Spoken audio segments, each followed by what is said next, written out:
There's always to see something in nature that astounds you. Always.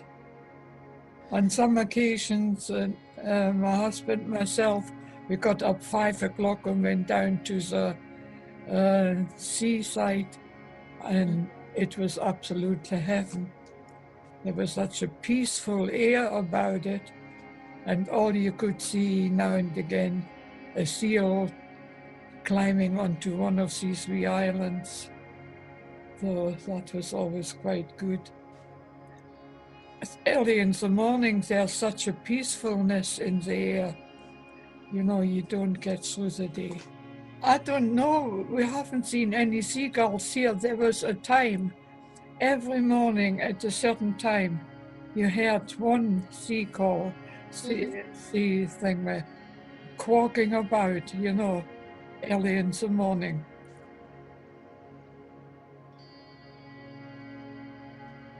At first, when I saw the really high mountains, I wondered what that was. And then it dawned on me, I said, oh my God, these are the mountains. I don't know, I was quite in awe of it, especially when the sun has been shining all day and there's a glow in the mountains. The whole mountain lights up. I was quite smitten with that when I saw it first. The same, the sea can light up. I remember there was a really, really hot day, and the sea had taken a glow. All the waves that came in, they were all lit up. That was quite a sight to see. Yeah. Well, I grew up with nature. We had quite a few fields, and as children we had to walk there, you know. Sometimes, you know, once I said to my mother, much to my greatest regret afterwards, other children have holidays to play in. We have holidays to walk in.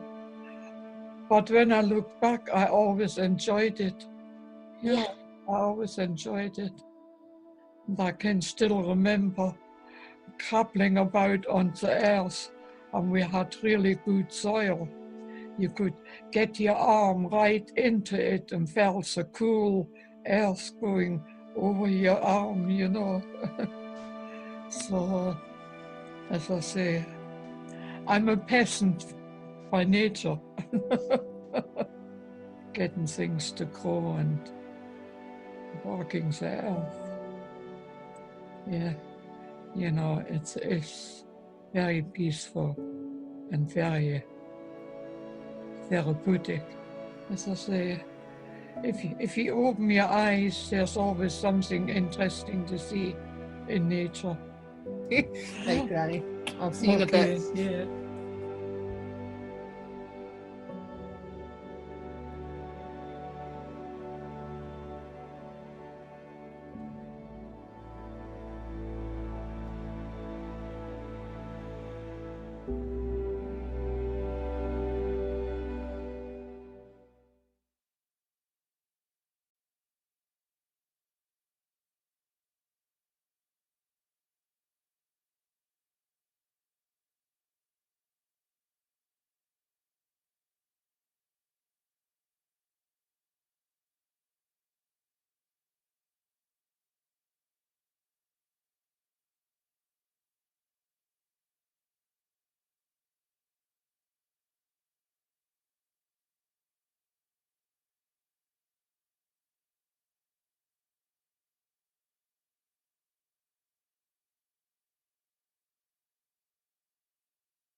So Martin, why should we be optimistic about our collective journey towards net zero?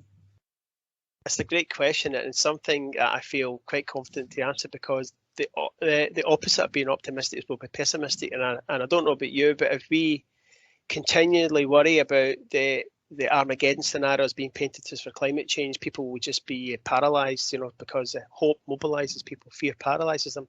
And I think the reason why we, Scotland, declared the world's first climate emergency is because we know better than many countries how tough it is out there to try and combat climate change. But the funny thing is that we declared a climate emergency not because we're out of control. We declared an emergency because we feel optimistic. And I know that seems counterproductive. We're optimistic about COP26 being in Glasgow, which we'll maybe talk about. We're optimistic about when the eyes of the world are on us, they'll see a nation on its toes solving problems, rather than a nation on its knees crumbling under the challenge of climate change, which is, again, another really, really important point. And never before in my life, and I'm getting quite on now, has there been so much opportunity out there for the net zero transition.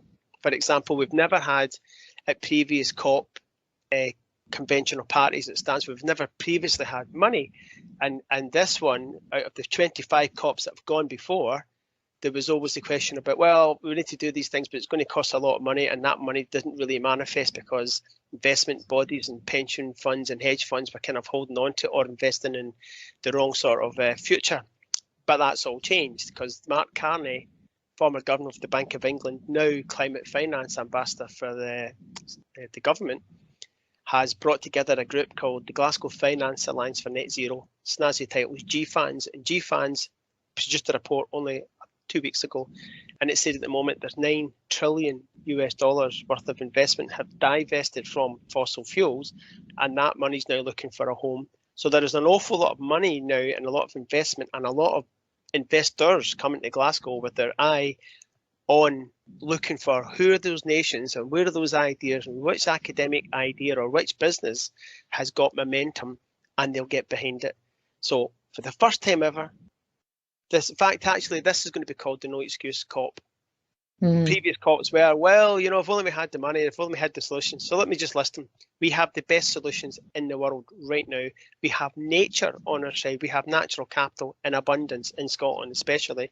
We have 19 academic institutes, probably some of the greatest universities in the world. We have 7, soon to be 8 innovation centres. We have a world-class environment protection agency. We have 3 economic agencies who now collaborate and think about what's the economic opportunity, what's the climate opportunity from the climate emergency. The opportunity we have in front of us now is seismic. We will never have it again when we've got 200 plus world leaders arriving here. And I think it's really important for Scotland and for the businesses of Scotland, especially the SME sector who make up the majority of our economy, to be looking at how to get involved in net zero and climate change. So I'll maybe pause at that in case there's any questions. Well, I think it's more of a reflection. It's what you're saying is, which is really powerful for the SME sector, is that now is the time to actually get involved. Before there wasn't the resources there, but now I think you said there's $9 trillion worth of investment looking for new homes, and this represents an opportunity for the SME sector to say, right, how do I start my journey? How do I actually fit into the new ecosystem that's emerging and be able to think differently in order to attract this investment into my business, but also to actually sustain myself, to grow and evolve to meet today's economic climate? Mm-hmm. I think what's really, really interesting about what you said there is that money, although it seems like a big number, some SMEs in Scotland, for example, might think, well, what chance do I have getting there? But importantly, I mentioned pension funds. So a lot of businesses and their insurance are some of the things that support some of the SMEs in Scotland. Their lens has changed from seeing the environment as just a compliance issue. Somebody needs to do something about climate change. We need to manage compliance, into, I wonder what the opportunities are from exploiting and exploring nature-based solutions, getting involved in solving some of these problems. I'm a judge on a couple of environmental business sort of things, that unlocking ambition, these sort of fantastic initiatives run by Scottish Government. And of all of the business that apply to that, maybe 99.9% of them are all business entrepreneurs, and all of the ideas are about solving environmental challenges. So that's unusual. That's not normal. Normally, you would get people making lots of widgets and just doing the normal thing, but now all the young people now seem to be focused on we need solutions for climate change. We need solutions that help businesses do what they want to do, but in the right way, ecologically balanced and so on. So I'm going to help them do that. And I could list businesses all day long. It would take about 2 hours to list some of the businesses I speak to. But that opportunity space there now is never before been more full of ideas, full of solutions, full of support. And if I was an SME right now, two things. One thing I think you should think about is that the world is being disrupted. You either be part of it or you be disrupted out. And that sounds like a threatening thing, but I don't mean it to come across that way. I just keep thinking of the scenario of Blockbuster Video are probably still sitting thinking, what happened to our business? We were doing really, really well. We were incrementally improving our business while managing the environment, and lo and behold, Spotify, Netflix soon buying just take the business. So there's this big disruption coming, this big threat to businesses, about businesses who understand that doing good is good for business will be here in the future. Businesses that don't will be gone. So very sensible thing for a business to be thinking about. I want to do what I want to do because it makes me money, but I want to do it in a way that everybody wants me to stay here. Yeah. That's a really clever thing to ask yourself. Well, I think it's a clever thing, but also I think what was important that you highlighted there is there's no shortage of young people with new ideas and new ways of thinking to actually come in. So it's like, even if you're questioning where you need to actually start on your own net zero journey, it's like, well, how do you tap into the potential of the young people in your organisation or within extended networks within the community and bring them in to hear new ideas and new solutions? And I think, for me, what you're highlighting there is we don't have to do it alone. We've got the community support, we've got people around, we've got people wanting to help. How do we make that connections and bring them together, which is the whole point of what Scotland's Net Zero community is all about. Well, the good thing is what brings people together, funnily enough, isn't solving other people's problems, it's exploring everybody else's opportunity. So if I had to say I'm going to have a solution party next week and we're going to bring 10 people in, and what we're going to do is we're going to change how we make gin in the world to make it carbon positive. I'm going to get a lot of interested people going, oh, that sounds interesting. I'm interested in that. I wonder how that works. If I said I'm going to get 10 people to come into fixing somebody else's problem, folk are going to go, sorry, not interested. That's nothing. There's nothing in that for me, solving someone else's problem.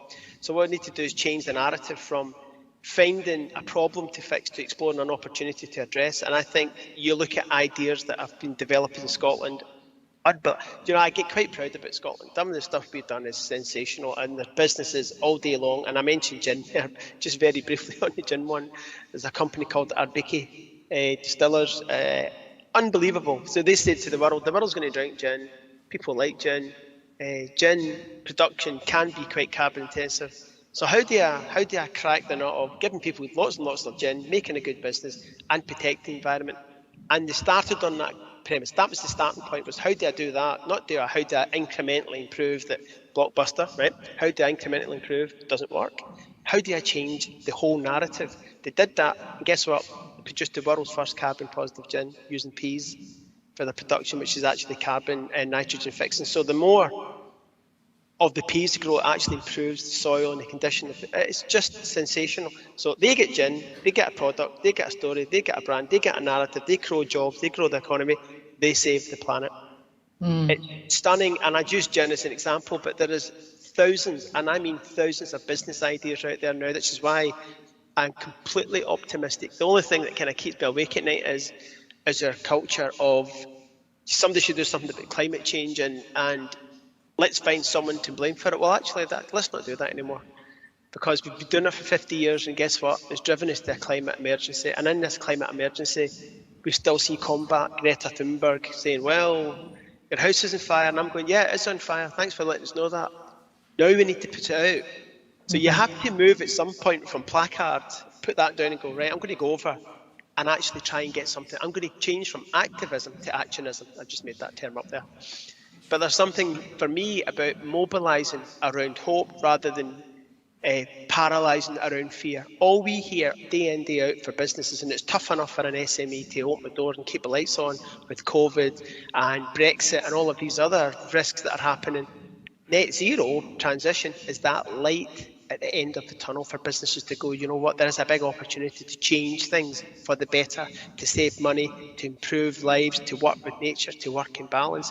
And you know what, and to feel good about myself, to do the right thing. and it's called Net Zero Transition. And businesses in Scotland, especially our strong SME businesses, have to be driving that journey, but not alone, because we can only do this as a kind of family. Very exciting. Well, it is very exciting from what you've said, but it's even the point of mentioning the word family, because for me, I think change starts at home. So it's not just about what's happening within our businesses. Sometimes our businesses, the people there are our family.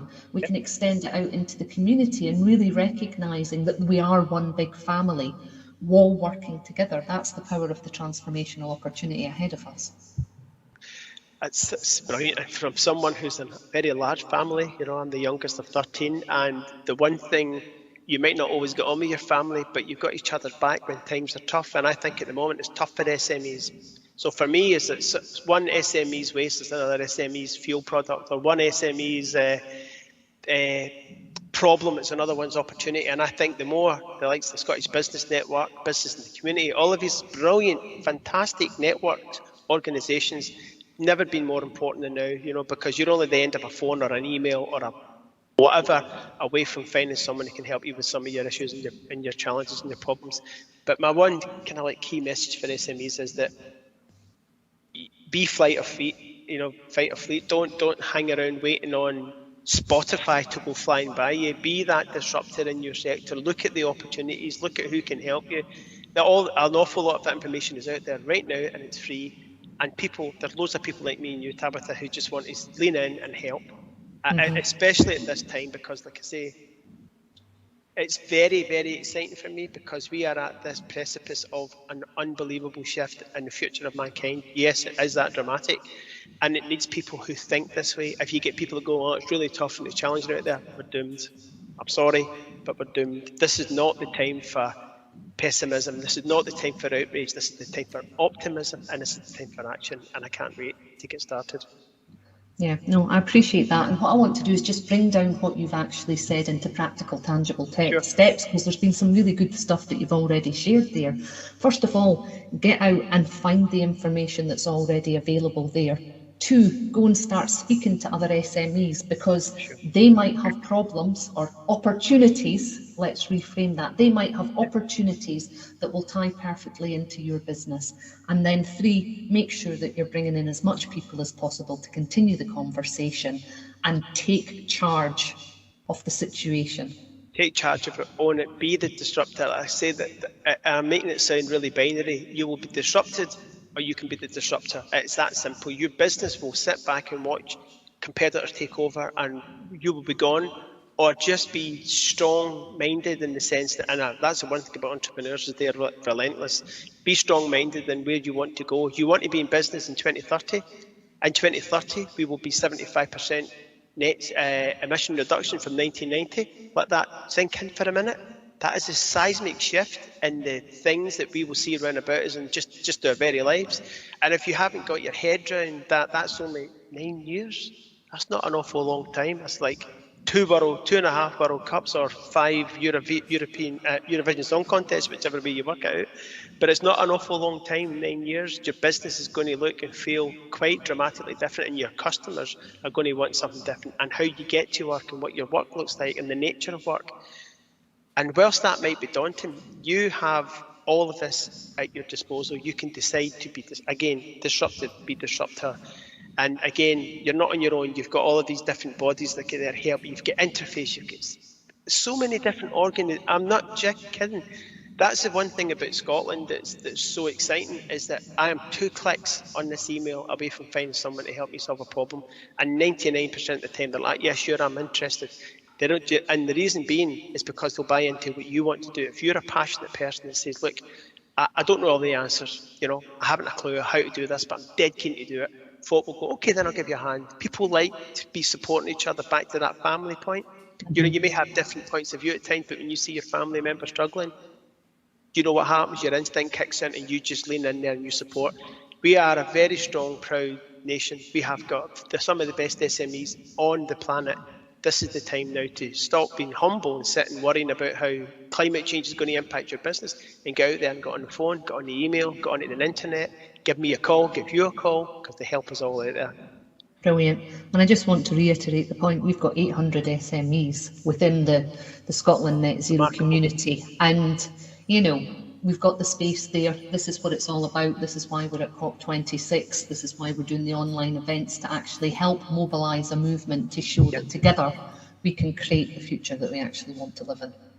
Can't I? Do you imagine? But I mean, just let that sink in. What does that look like? It looks like in 2030 we've got you, just alone with your network, 800 businesses who are emailing you saying, thanks Tabitha, because I was worried there for a minute about climate change and what was going to happen. But now, because of our collective endeavour, I feel secure. I feel a bit safer in that numbers game, and I feel that there's someone over there that's got a solution, someone over here that's got a solution, and I think that is a spectacular network that you've built up there. And I think it's time to put it to the test.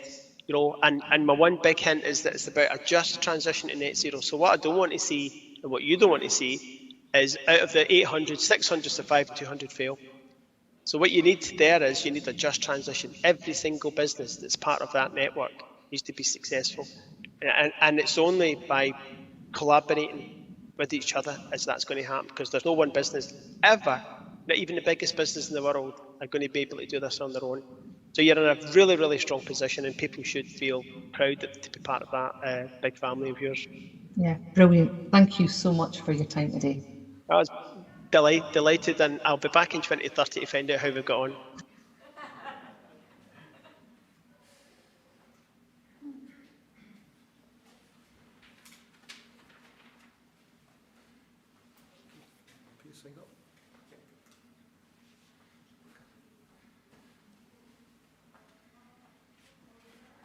Good morning, everyone. As it says there, James Napier, I'm the co-founder of the Scottish Net Zero community. We kind of came together about a year ago, and I think deliberately had our initial launch a year ahead of COP. And the principles behind the community are essentially to mobilise 380,000 SME businesses across Scotland and to support them on their journey to net zero. So the principle of why a community works, rather than a, I guess, a central initiative, is that, just go back, I'll introduce people in just a second, is that a community is something that supports people all together. So a community is somewhere where people can collaborate. It's also somewhere where people can feel safe. So a lot of the reasons why businesses don't start their journey to net zero is, does it apply to me? How does it apply to me? Where do I start? And I think one of the biggest things is, what's the risk? And one of the things that we have with climate change is actually accepting responsibility for the problem is quite tough. So if you take COVID, for instance, the message was stay at home. So whilst we might not have wanted to do that, sitting at home is well within our skill set. Stay at home, save lives. We can do that, we make our contribution, I'll accept the challenge. You say to people, save the planet, and people go, that sounds a bit difficult. I don't know where to break in. And as human beings, we don't tend to accept failure up front. So the way that we do it is we either say we're not going to do it, or we'll wait and see, or we eventually say governments need to do more. Big business needs to do more. And what we're actually saying is I'm assigning the responsibility to other people. So within the community, we want to be very collaborative. We talk about collective commitment and personal journeys. There isn't a prescriptive way that a company comes into the community and has to do it. We're talking in Scotland about net zero by 2045. We're not talking about net zero by next week.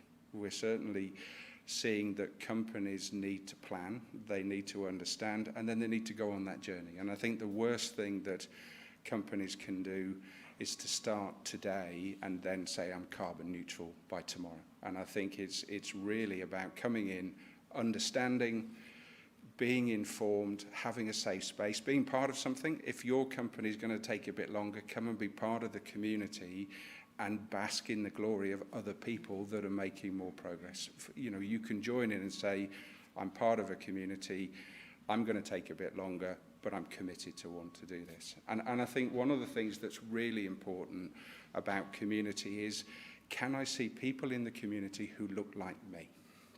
So, and that's what we're trying to do, is encourage those early adopters into the community, the traditional businesses. I think if people look into the Scottish Net Zero community and see eco businesses, a lot of traditional businesses say, still doesn't quite look like the right place for me. So we're encouraging traditional businesses.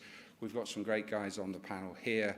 And the other thing is a lot of people have a mindset that going net zero is going to cost me a lot of money. And at this point in time, I don't have the time and I don't have the spare money coming out of coronavirus to do this. And I think we'll hear today from some of the panelists that at the heart of sustainability is efficiency. Use less, waste less. And there may be some investment, but there's a very clear return on investment from actually looking at waste in your business, getting rid of it, saving money, but also slightly less tangible is growing the brand, winning customers, retaining customers are all things that we're seeing these businesses do. So what I want to do is can I ask the people on the panel to come up, if that's okay? If it's not okay, the panel's going to fail. So it's just, if you want to take a seat, make yourselves feel comfortable.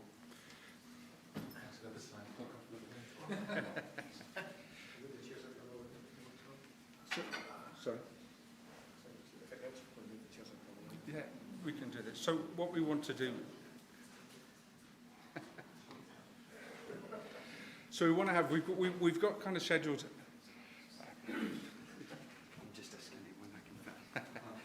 We've got an hour and a half scheduled, and I think with panel discussions, we want to try and make it as interactive as possible. For you guys in the room, if you've got a question, please just ask it as and when. Put your hand up. For those online, there is Slido, which means you can ask questions and I can see them on here. So. Okay, sorry. Do you have a microphone for these guys? Can you bring it up, Stuart, for the guys here? So what I want to do first is we've put this panel together. They are all all representatives from businesses who are on their journey, different journeys, different status. Some more traditional businesses, some eco-focused businesses as well. But one of the powers of the community is really the storytelling. It's saying, you know, people stood at the side of the pool, metaphorically saying, "Oh, I'm a bit nervous about jumping in." These are people, these are companies that are in the deep end swimming. The water feels good. It isn't always easy, but again, there's some really powerful examples here of companies that are moving forward. So on the basis, I can't introduce these guys better than they can introduce themselves. Fraser, if I could ask you to give an introduction. Okay. Thank you.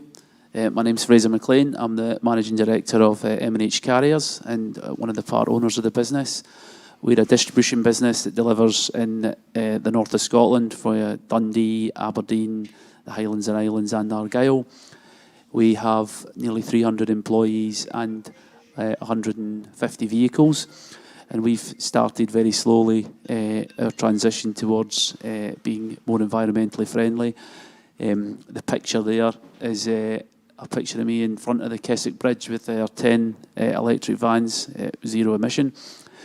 Basically, it's not an easy thing to do when you are probably in one of the most polluting sectors in terms of the industry that we operate in, and you're owned by two people, you're not a corporation, to change what we do. So we had to spend quite a lot of time looking at the mileage and looking at the payload and looking at the various things that would impact on our operation, charging infrastructure. And really, if you were to sit and do nothing, exactly as the point that was talked about in the previous presentation, you know, you're just postponing the point that you're going to end up going out of business or not being around. And we had to take a very bold step and look at how we would put charging infrastructure into our depot in Inverness, speak to manufacturers about the range of the vehicles. Obviously, we still need diesel vehicles because some of the routes that we do, the vehicle that goes up to Gairloch, for example, might be nearly 300 miles a day. There isn't the technology and there isn't the capability to cover that type of range at the moment. These vans that we got and worked with the manufacturer MAN, they then didn't have a dealership that could service them in Inverness. So you've then got to work with a local dealership to make sure that they've got the facilities to actually give your vans the service and maintenance that you need. And then you've got to look at all the things that go with it. What is the mileage? What's it like when you put the payload on the back? It will tell you it's 85 miles at the start of the day, but then you put almost a ton of weight on and drive a couple of miles. The range will go from 85 miles down to 70 and then down to 60. And we've had some painful experiences with drivers running out of charge in areas that we thought they'd be okay, but that's part of the growing pains of operating a business like this.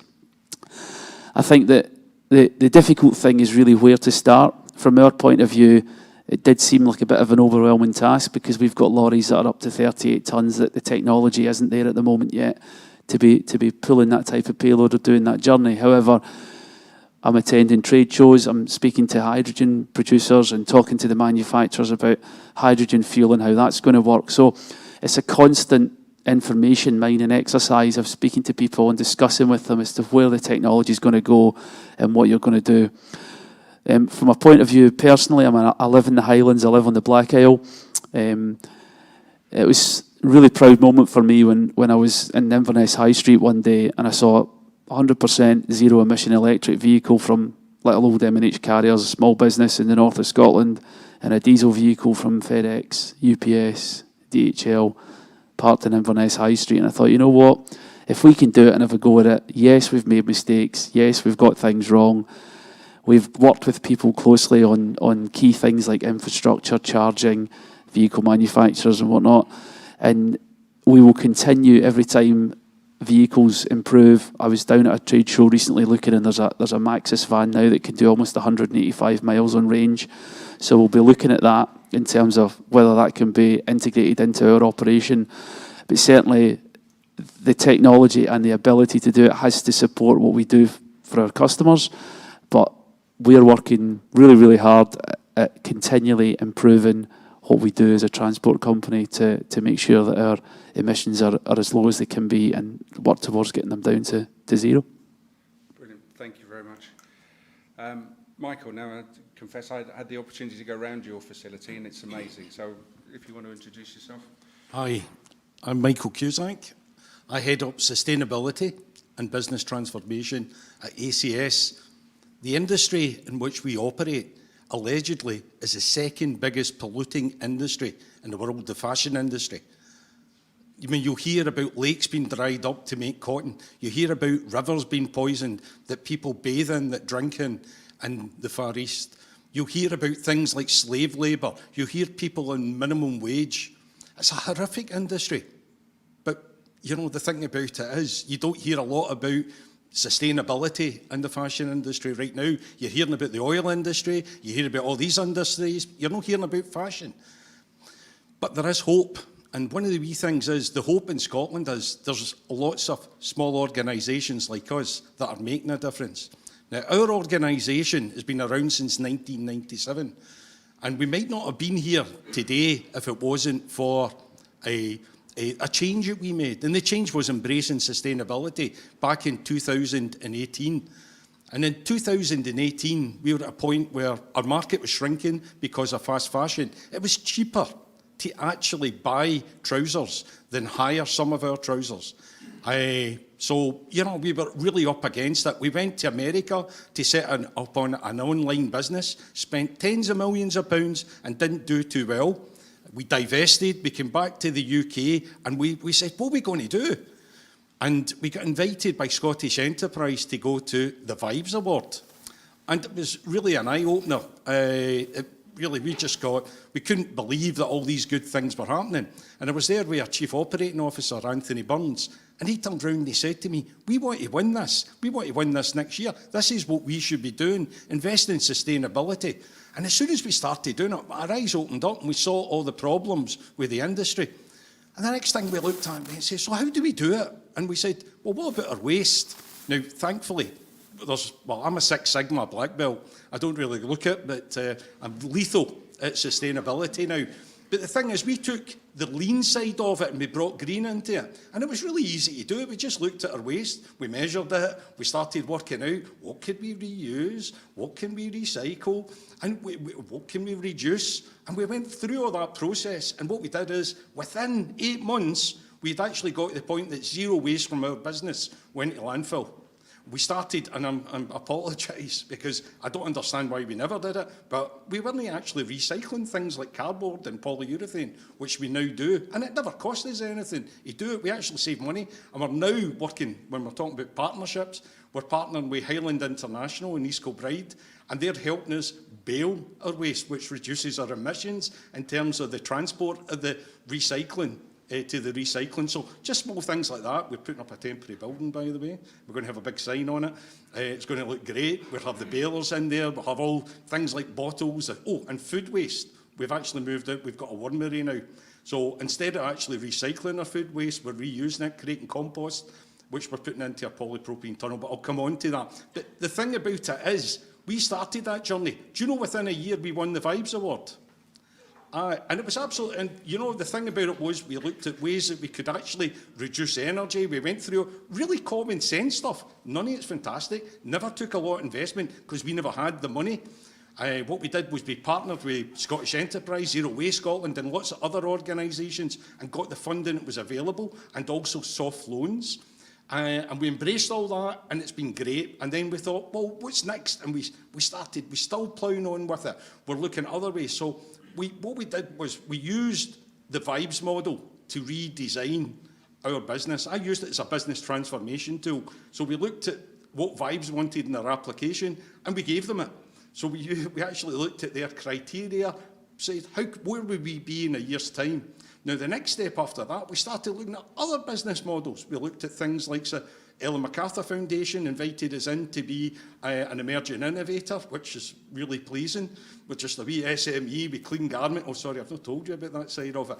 What we do is we're the infrastructure for all sustainable fashion. What we provide is repair skills. We've got our own people. I mean, we suffered a lot with Brexit. We lost a lot of the Polish ethnic workforce. We tried to retain them, we did our best, but what we've done is we've created our own supply line. So on the sustainability side, we've actually gone further. We're now looking at organically growing our own people through things like with an SQA centre. We're embracing things like the Kickstart programme. We have 34 people on the Kickstart programme. We're quite quiet right now, and what we're doing is using that time to develop our own talent pool, a reservoir, which we're also opening up to other local businesses on logistics. The other thing that we've been embracing are things like the other models that we looked at. The Ellen MacArthur one, was Circulytics, which then helped us third-party accreditation to prove to anybody that we are actually a circular operation. So they proved it, we went through their criteria, they audited us, and we've now got that. We've also got a score. But the thing about it was it flagged up so many issues in our business, and what we did was we focused in on certain things like water usage. And, you know, we're a big water users because of the laundry side of the business. So what we did is we looked at ways that we could creatively reduce our water consumption, like rainwater harvesting. Very easy. There's no lot to it, and it doesn't cost a lot of money. So we looked at that. The other thing that we looked at is how could we reuse the water? Not every cycle within a laundry process is dirty water. You're flushing out chemicals. So what we do is we capture the final 2 cycles into a tank, and then we reuse that in the first 2 cycles. We've just halved our water consumption with a minimal investment. The other things that we then moved on to was that we looked at other business models that we could use, and we went through, obviously we want to be a carbon neutral company, so we went through that, and that helped us on the journey as well, identified a lot of areas that we needed to improve on, and we're now carbon neutral. And the one that we're on right now, that we are now finished and we're pending, is we're actually going through the B Corp certification, which is in the broadest sense, and includes lots of really amazing things. But again, it's flagging up a lot of issues that we've got. Now, one of the things I would say, again, from an SME, from partnering, I was talking to Eddie today, and I was telling, oh, Eddie, I've got a lot of problems with my solar roof. You know, what we've done is we've only got I've got 50,000 to spend, and I've got this, I've managed to maximise my 50,000. I did something creative, I went to the landlord says, oh, we'll double that for you, but what are you going to give us back in return? And I says, that's only meeting 6% of our energy usage, or our electricity usage. And then Eddie went and says, oh, I've got the very solution for you. So that was over a tea this morning. So I look forward to talking to you all, and I hope that you can give me ideas as well, further opportunities. Brilliant. Thank you very much. It's as I say, I've been there. It's an amazing warehouse, and there's just shirts, kilts, and trousers whizzing around everywhere. It's an amazing place. David. Yeah, this is a hard one to follow. You really set the standard. Don't get misled by the title University of Strathclyde. I'm more of a practitioner than an academic. I lead something called the Extend project. This is funded through the Low Carbon Challenge Fund by the EU, managed by Scottish Enterprise. The partners are a couple of councils, South Ayrshire, East Ayrshire and South Lanarkshire councils, and the National Manufacturing Institute Scotland. So what does it do? Well, we put this proposal together because we realise a lot of companies are talking about net zero but have no idea what it is. Stop clicking. He gets carried away with his clickers. It's clicking automatically. I'm over. Is that like I'm taking too long already after these guys? Gee. We have a big hook, David. So the Extend project is to help companies. We realise a lot of companies, we present to about net zero, they've got no idea what it is. This is free of charge to companies because we can't charge. European Union funding says you cannot make any money out of it, which is great when you go to companies and say, we can help you on the journey. We can do audits. We can do road mapping with you on the net zero, work out where you are now, where you want to be, even do life cycle assessment. So we're working with about 10 to 20 companies at the moment. We've got targets to reach out to over 200 companies. I have a team, mainly industry practitioners who will come in, sit down with you, do a 1-hour quick survey, and then work out what is the best way to move forward. And if you need to find additional funding, this is where we can help you secure additional sources of government money, which is great. This sounds too good to be true. There's got to be a catch here. For us, there's no catch. So the project's got two parts. One is helping companies on the net zero journey. The second one is identifying opportunities. And there's 3 sectors we particularly zoomed in on, completely different from each other, but hey, I like planes. I'm a plane spotter. So one of them is sustainable aircraft decommissioning. So from January to March this year, I was, a wonderful title, Scottish Government Champion for Aircraft Decommissioning. I don't know what it meant. It sounded very impressive. But actually developed a blueprint for sustainable aircraft decommissioning. Now, you've probably all seen the photos of all these aircraft in the desert in America, or something like at one stage, 15,000 aircraft were out of service because of COVID. A lot of those don't go back in. Global capacity to take them apart and recirculate some parts and repurpose others and scrap a lot. The global capacity is about 1,200 a year. UK, you'd be surprised to hear, is the 3rd biggest in the world, but the global capacity to actually decommission is only 400. So we're looking at building up in Scotland a sustainable aircraft decommissioning sector, primarily based around Prestwick. So looking at companies which can take parts, repurpose it, identify new opportunities for new companies to come in, or traditional companies to change their business models. The interesting thing is we talk to the aircraft owners, which is typically not the airlines, it's the asset management companies. And they are being pressurized, which was mentioned earlier, by the pension funds to show more sustainability in the process. I went in there after one meeting, they said, right, we got the 100 aircraft for you. 100 aircraft? I've got no idea what to do with 100 aircraft. But you can see the demand's there to do it sustainably. So we can see Scotland as being an ideal opportunity. And Prestwick is very open to the idea. Everything's on hold at the moment until after COP26, but by next year we should be doing decommissioning there. The other sector we're looking at is wind turbines. 770 wind turbines coming to the end of their useful life. And this is where it gets quite strange. Useful life is 20 years. In Denmark, it's 40 years. How can we extend these wind turbines to make them last longer? Or if they are going to come down, how can we build up a local supply chain? We don't make wind turbines, but there's opportunities to build a sustainable supply chain to either repurpose them or extend their lives. So we're working with the councils on bringing companies into that business. We've already identified 6 companies which have already started that journey in the last 3 months. The last area is rolling stock. So we've got a pressure to get rid of diesel trains.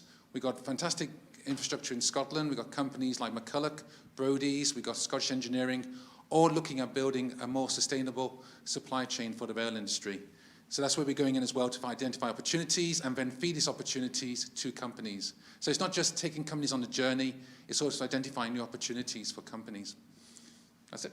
Brilliant. Thank you very much, David. Eddie, the baton passes to you. Hi, I'm Eddie Black. I'm the MD of the Eco Group, and I put myself under a bit of pressure 10 years ago by calling myself Eco. So I'm in a position now where our next steps in the next 10 years to 2030 is to completely go green. My business is a very diverse business. We've probably got about 13 companies in the portfolio, ranging from construction, cleaning. We have a SQA accredited centre as well, which is, we're doing the same thing as Michael is with trying to bring in people within the business and taking them from a young age, creating ethos and the ethics, and taking them through to like showing them that there's a path for longevity and a bit of a legacy to the business. We've got a platform at, a digital platform at COP26, and within that we've focused on from 1, 2, 3, 5 and then the 10-year plan. This year I brought in an opportunity strategist into the business, and he is focused on bringing everything that's in my head and taking it to where we need to be. So his job is to create us, we want to be the John Lewis of net zero. And I would say we're probably 90% of the way there. I think we've got solutions, a circular solution that probably fits every single scenario possible. You're talking about wind turbine blades. We've approached a few of the wind turbine companies and said to them, we'll take your waste product and we'll make a new building product with that. So we've got, in the construction side of the business, we're moving completely away from wood and we're going into recycled glass and building buildings from recycled glass. Michael was on about his energy consumption. 2 of our largest clients at the moment, with a combined 140 million kilowatt hours a year, we've got to take them completely off grid. We know CapEx, and then we've just got to guarantee their energy prices for the next 10 years. So we see opportunity in everything we do, and that is, we try and breed that through the company, and we just say, right, from start to finish, here's a structure. From a company point of view, here's 0, here's step 7. You can go from there to be the MD in 7 steps. But to do that, you've got to be positive, and you've got to look for the opportunity. Net zero is the biggest opportunity on the planet. It's as simple as that from a financial point of view. Martin Valenti is absolutely 100% right. If you don't get on board with it, you're going to fall behind. So my advice to SMEs is actually to embrace it. Our job as a company at the moment is, for 10 years, we built up a platform from a very diverse range. So as I say, we do construction, but we don't want to do normal construction. We want to do green construction. We do communications. We're working with the 5G centre with BT to create connectivity across the region, because you need advanced manufacturing systems to take it to the next level. Efficiencies in our cleaning, which we originated 10 years ago doing dry ice cleaning. That was all about efficiency. It was about taking our clients on an efficiency path. And what that's done for me as a business is say, right, I need to do that all the way through every single business we touch. But the key to it is take your clients with you. So every time we find a solution for us, we then go straight to our clients and say, right, we've done this. Do you want to do it too? And that way, it kind of broadens. Even the bigger companies, they're miles behind. Absolutely miles behind. They need companies like us to actually take them to the next stage. It's the same as government. Forget the government. They're not going to sort anything for you. It needs companies like us to take us to the next stage. So I get quite nervous talking about it because it's quite a passion, but I think the next 10 years for us, if we can achieve it, I think we'll have helped Michael, we'll have helped Strathclyde. I know the guy from Maxi, so I can help you as well. And it's about collaboration. The best thing we've got as a company, we've got every single person in my company collaborates with somebody. It's encouraged. And you know what? COVID, how did we survive COVID? Collaboration. Never mind contracts, never mind anything, just a single piece of paper, NDA, non-circumvent, and just get on with the job. Instead of making things complicated, try and streamline every decision you make in your business. As I say, our opportunity strategist has got a very difficult job. He's got to take us to be John Lewis. So We'll see what happens, but after COP, I do believe we'll be in a position where we can help a lot of people and a lot of our bigger clients as well. So I would just say embrace the people that you've got, try and keep the talent within your company, and actually just breed positivity, because without it, Martin Valenti's right, we are doomed without positivity. So, brilliant. Thank you. No, thanks, Eddie. Brian? Brian? Hi, good morning, everyone. My name's Brian O'Reilly. I'm the CEO of Egg Lighting. We take light fittings and we extend our lifespans by 3, 4, 5 times through remanufacturing. Our journey started about 5 years ago. We had our first big warehouse job, and I went outside and looked at the skip, and there was in excess of a couple of hundred fittings in that skip, and I thought, oh, this is where Granny's wisdom came into it, you know. We started with Granny's wisdom, and it was make, do and mend, and waste not, want not were the two things that went into my mind at that point in time. So then we started to look at this in a bit more detail, and the research kind of uncovered that there's 42,000 tonnes of lighting equipment put onto the market on an annual basis, and we're only recycling 6% of that through the WE initiative. So there's a massive amount of waste out there. So the next step for us was to try and find value in the waste. What's the value of this waste? It seemed obvious to me looking at it that there was inherent value, because these were actually light fittings that worked. They had just been replaced by a modern, new, efficient technology. So we started to look at it. We realised that there was a lot of metal in there. There was a lot of steel. There was a lot of aluminium. There was semi-precious metals. There was gallium and a few others. So we thought, yeah, okay, let's say we can take it apart and we can put it back together, but can we build it back better? And it was, we could see that we could make it better. We could make it better than it was originally. So we could strip it down, put in LED, put in the latest drivers, and put in some other technology as well to really make it, great. So we took that to our customers. And then customers are like, well, Brian, we need all the professional documentation to go with this. We need it UK CE marked, all the stuff that you would expect from a safety point of view. And you know what? It would be really useful if we could verify everything about this remanufactured product. So we went away, started thinking again, and we thought, well, we're surrounded by all this excellent technology now, wireless technology, digitally tagging things. So we thought we can store all the information about the supply chain in this product, so that if ever this product goes wayward and gets lost, somebody can find it, take their mobile phone to it, and they can find out how to remanufacture it themselves, or they can take it to the right remanufacturer, hopefully us, Egg Lighting in Glasgow. So we thought we had it all kind of pieced together, but then I think that the key bit of the journey for us is like, then how do we make this into a business? How do we make money out of it? And I think that's a kind of key driver for everything in net zero. How do we take the waste and how do we make money out of it as businesses? Because that's what businesses are about. So when we put it back together, we costed it all up, and we realised that we could do it we could make it better, and we could do it for about 30% less than the modern equivalent on the market. And a lot of the modern equivalents on the market don't have this kind of trust and verify tag in terms of its history as well. And we could reduce but by going through that process, we realised that we could reduce the kind of embodied carbon waste by about 6 or 7 kilograms on average. It depended on it depends on the type of light fitting.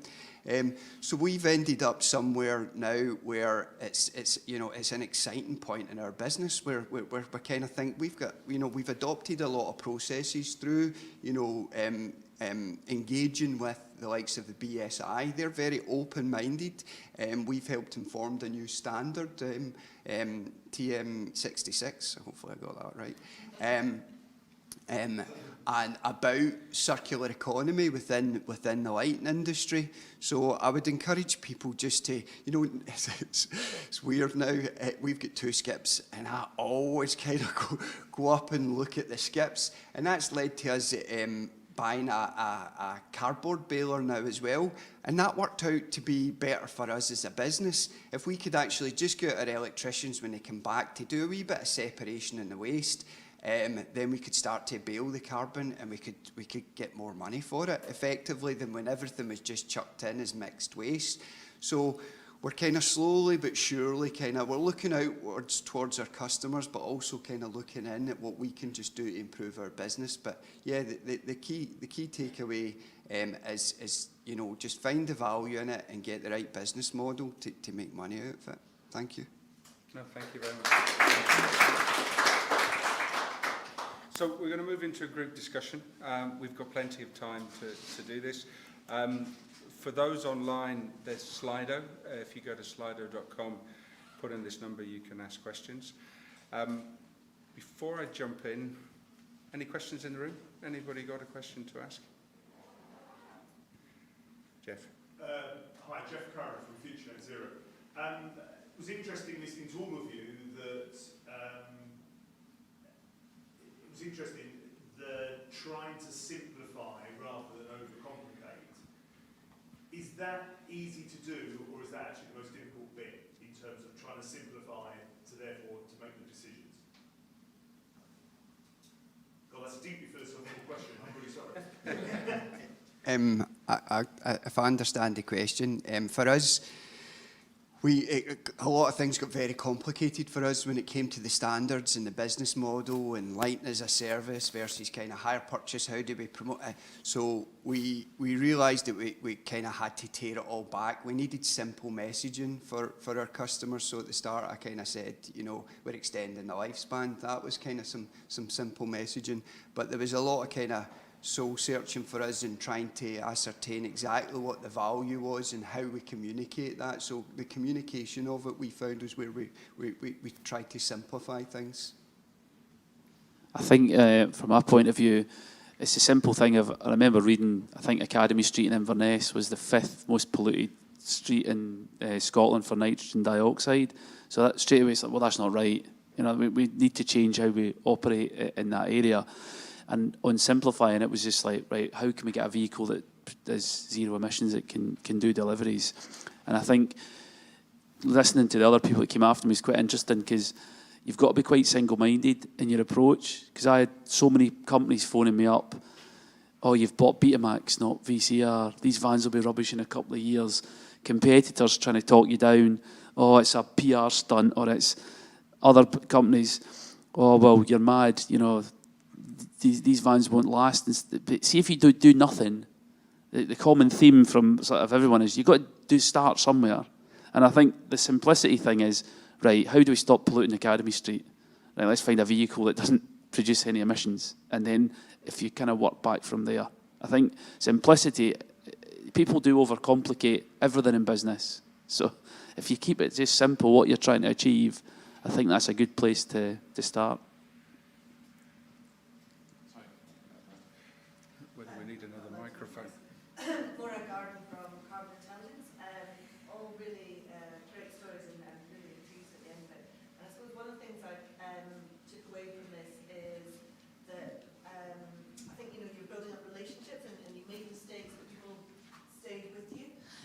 So just wondering, in terms of that, you know, like you mentioned that, you know, your drivers kind of ended up with a dead battery, so, you know, in the middle of somewhere. So just, is that, you know, has people been really positive because you've got this net zero journey, the sustainability ambition? Do you think your customers are kind of sort of more connected to you than perhaps they'd be just swapping about if it was just on price?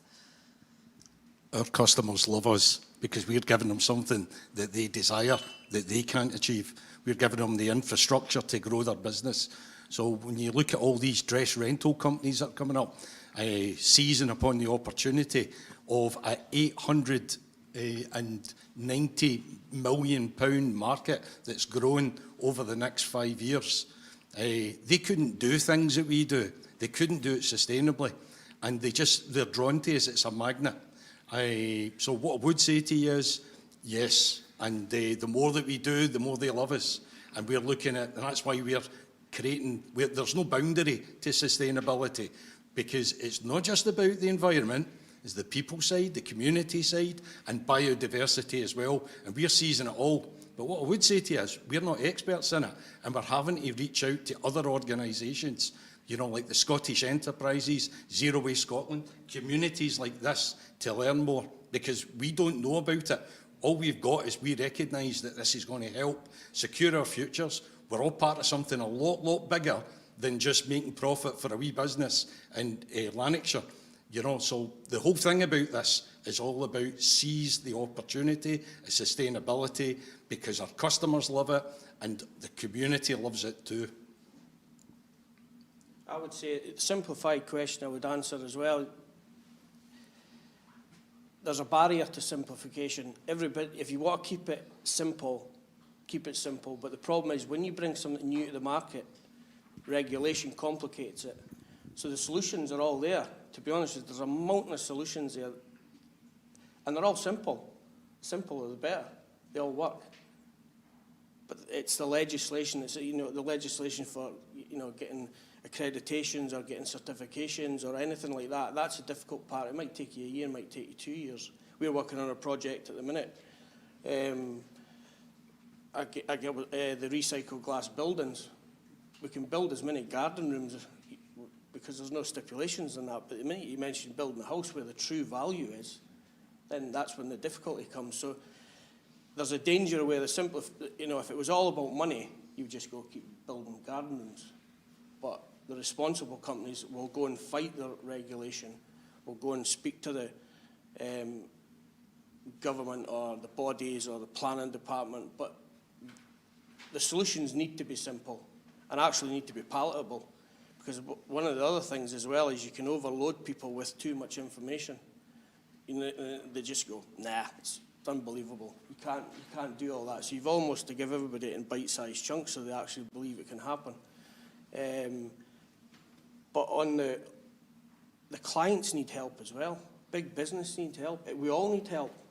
That's the other thing. So collaboration, speaking in rooms like this, speaking to your clients, taking your clients, and they need help as well. So when you actually go and present it, don't be frightened and just go and say, listen, I'm doing this.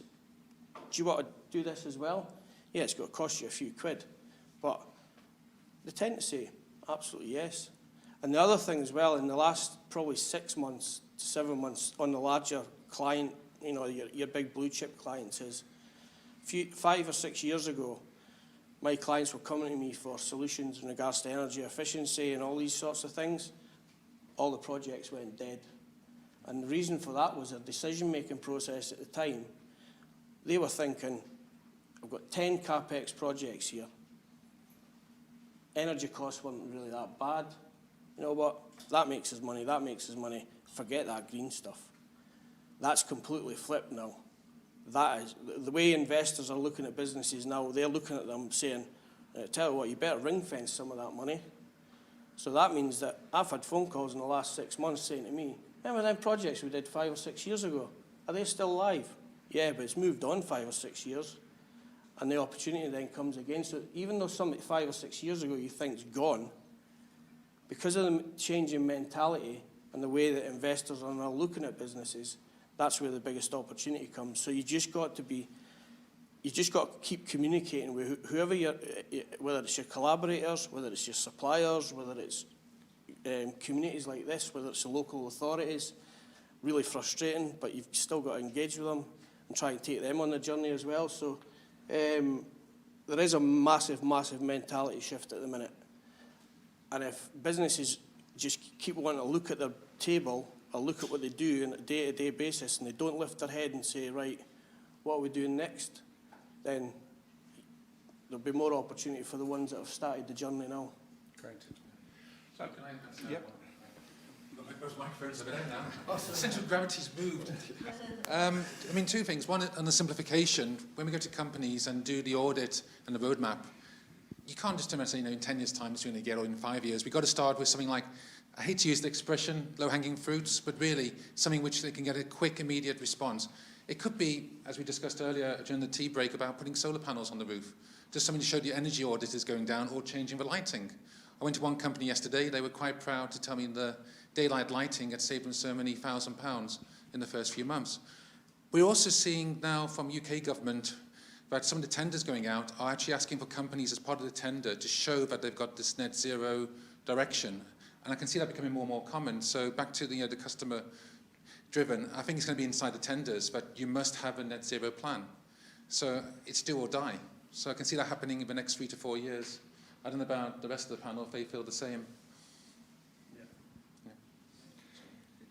Just on the part about the van thing, the language is important as well, because what happened was somebody had phoned the driver had phoned the office and said, oh, my battery's running down. Somebody sent a scanner out to him.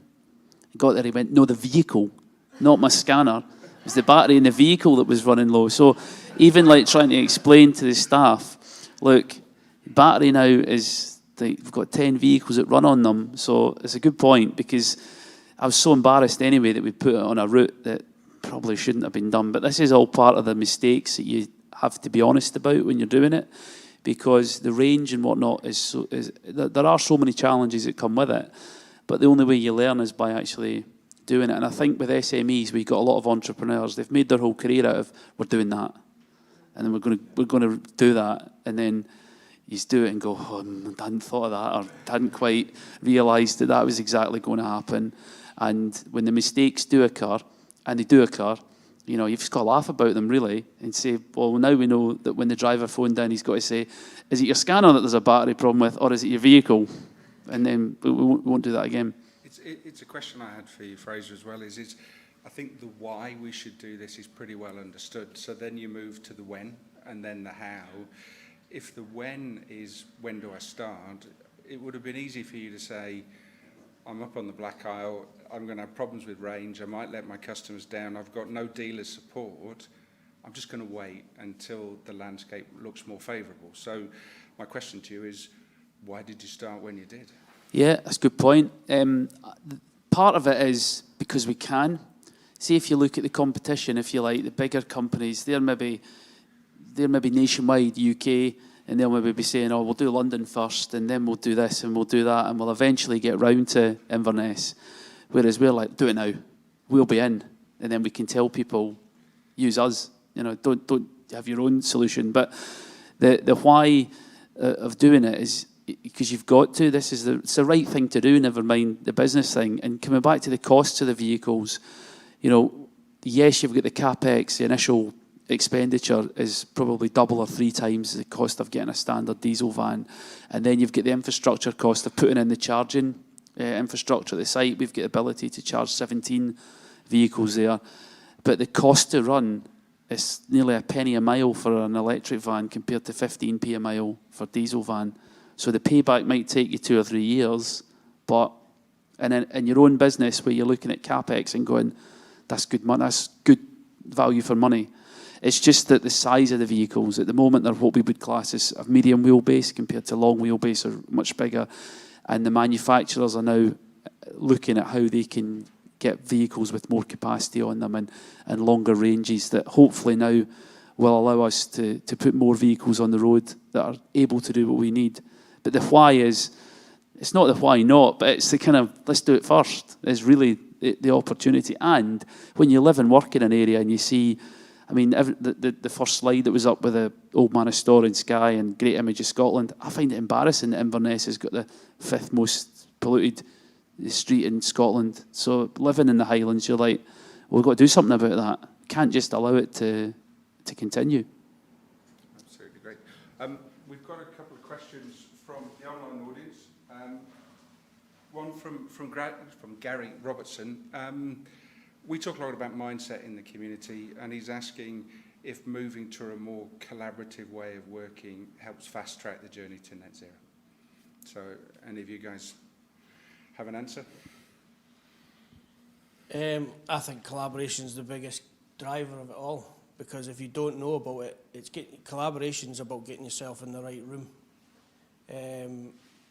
COVID was a classic example of that. The reason our company was so successful in COVID is because we collaborate really well. So that meant we've got company's diverse anyways. That meant we had a diverse supply chain, which was easy to turn on its head and say, right, we don't need that anymore, but we need that. So we were able to supply something else. But the other thing was we started to look at, right, it made you think, right, we have to be nimble on our feet here and we need to decide, like, you recognise the weaknesses in your company and then being very honest about it. It was then, right, who in my network can help me solve those problems? And it was just, again, I mentioned it before, we probably did more deals in the first 3 months of COVID than we did in the last 10 years. More successful deals, just because we were able to ask a question, we need help, you can help us, and then we can help you on the other end of it as well. So collaboration is the biggest networking, relationship and collaboration. If you don't collaborate, you are dead. It's as simple as that. You know, you've just got, we've met each other for the first time today, and I guarantee every one of us will be able to collaborate on something. That means that everybody in this room can collaborate on something. So again, you just got to get off your backside and go and ask a question. It's as simple as that. So that's my take on collaboration. Do you want to talk? Yeah. It was essential for us to collaborate because very quickly we realised we need to find lots of old light fittings. So we spoke to the recyclers. Ricolite is probably the biggest in the UK, and right now they're giving us kind of a choice. We can cherry pick some of the best light fittings that will lend themselves to the remanufacture process. So that's an important part of our supply chain.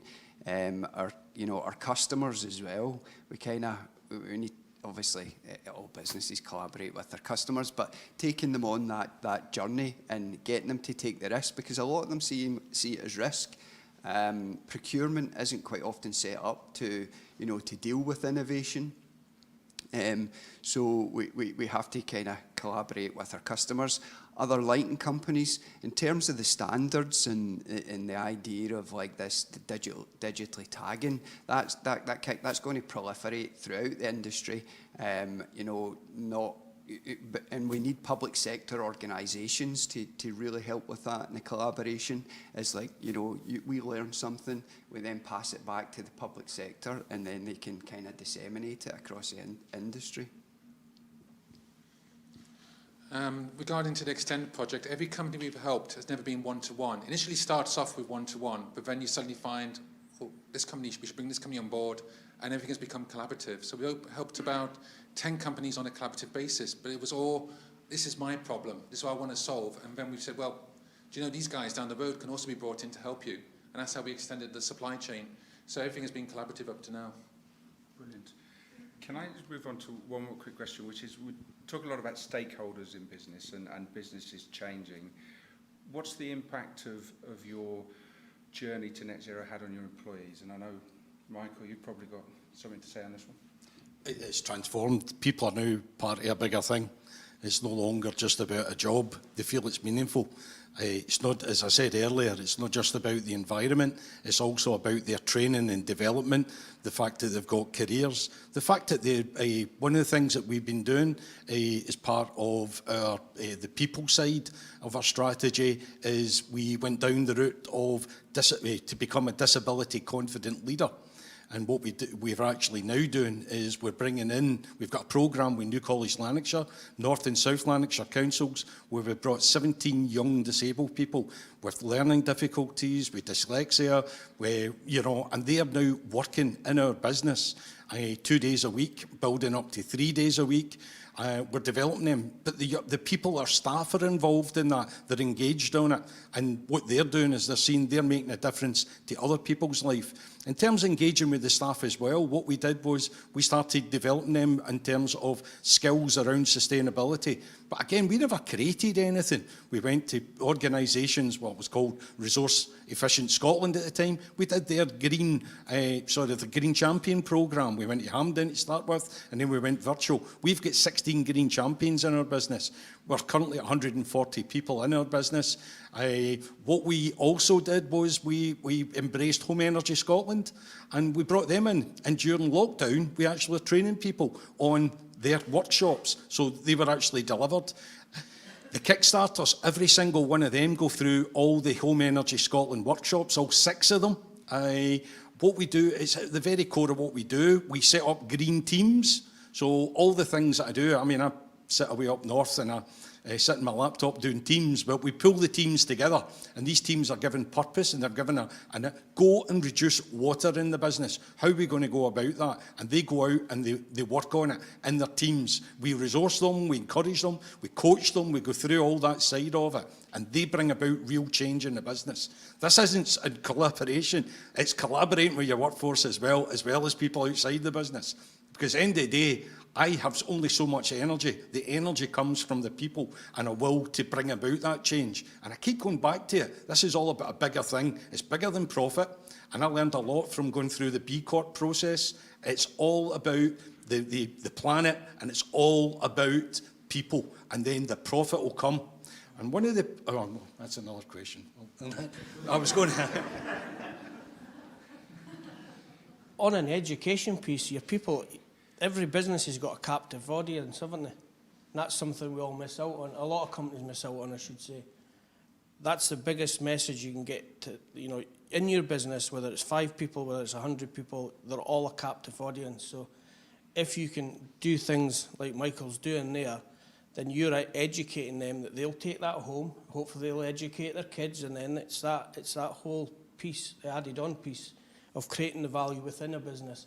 The bigger businesses at the minute that are sitting on their hands not doing it, which might have 1,000, 2,000 employees, you imagine the escalation, the scale of escalation to get the message out, to make a difference, go home. Because there's no point in us all doing it in the businesses if we're not educating the people beyond the business. And so doing all those things is a massive, massive thing, because it empowers the people to take ownership themselves instead of blaming somebody else.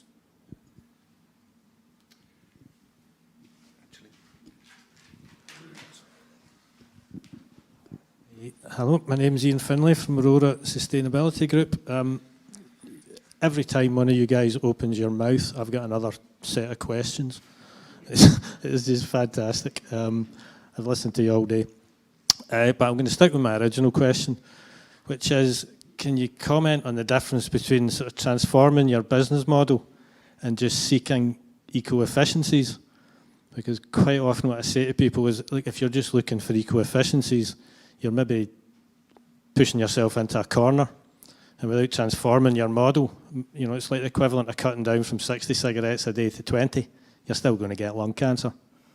And this happened recently. We were talking to somebody, and all they were interested in was recycling. They asked me about circular economy. I gave them 2 pages. They said, we're just going to focus on recycling, and I said, you're going to be out of business in 10 years. So I'm curious as to the importance that transforming your models have made, and obviously eco-efficiencies will play a part in that as well. So yeah, thanks. As I've got the microphone, I'll answer. From my own point of view, a lot of it is driven by the technology and the capability to be able to do it. We still have to deliver medical goods or urgent supplies to destinations that we couldn't deliver at the moment on a zero-emission vehicle. So we are working, the long-term goal is to get us to have zero emissions right across the entire fleet, but we're having to do that with the capability of the technology and the vehicles available to us today, which is why I'm regularly attending things to do with hydrogen and manufacturing and the different vehicle combinations that will be available in the next year, 18 months, 2 years, because I think it'd be very easy to say, oh, there's 10 vans in Inverness, what a great PR stunt that is. But it's not, because we have to get to this point. But at the same time, we still have to run a business. So what you're looking for is to say, right, what's our longest vehicle? It's a 38-ton vehicle, pulls a double-deck trailer, goes from Inverness to Birmingham every day. Until we've got a vehicle that will be able to do that journey, we need to find a solution for that. So I think it's more a case of, and in my business certainly, right, what do all our vehicles do? And that was part of the research we did before we did what we did in Inverness. And then how can we find vehicles and how can we find solutions that gets us to that point? I'm not sure if that's answered your question, but it's more a case, it's not just a tick in a box. You're kind of saying, right, that's the end goal we're trying to get to, and it'll be done in stages because what's available in the market at the moment won't allow us to do that today.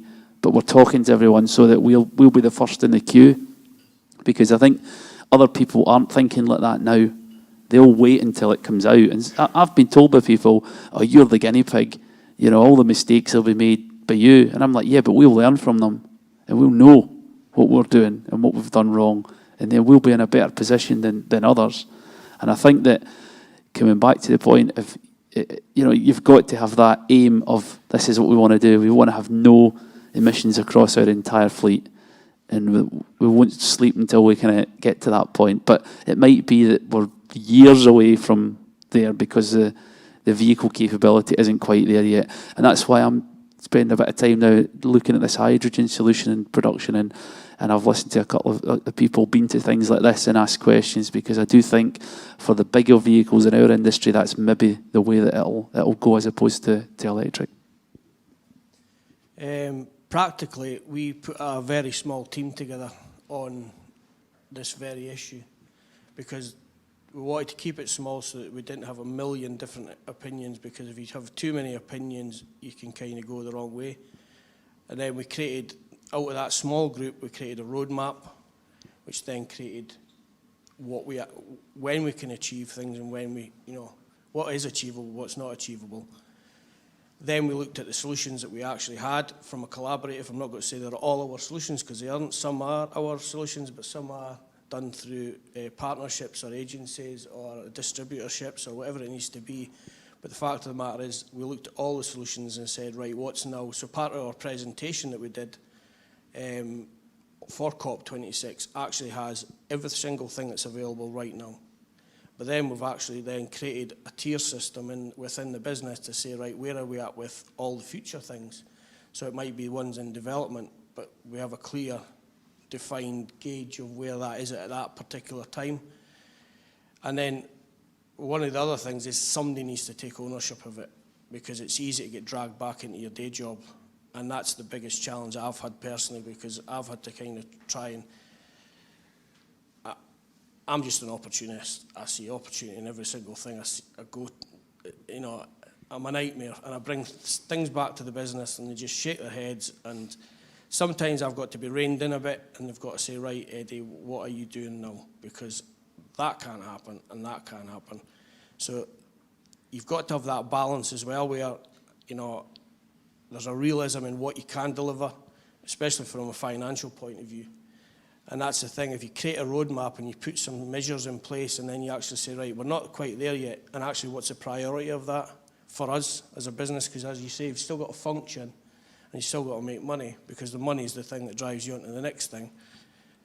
That's the biggest thing, and that enables you to make a really, really concise decision on what you do with your finances. And once you've done that, again, you've got to commit to it fully and not dilly-dally about it. You commit to it and make it happen. Because it's like everything. Money is just a byproduct of three things. Get your price right, do the service, and deliver it on time. And money, profit's profit. If you've got them three things done, it's easy. So everybody worries about money, but it's actually not that hard to make money if you keep it simple. And it's just about the same thing. If you're going to commit to a project or a new technology, then you commit the money to it, or commit the whatever it is, resource, time it might only be, and you just get on with it. But my advice from my personal experience was to keep the team small, and make sure you had the right team round about you. Because during COVID, that would have been a different team, because they had a different mindset, and they had a different outlook when it comes to net zero. Circular economy, you're absolutely right. I've got a reupholstery business.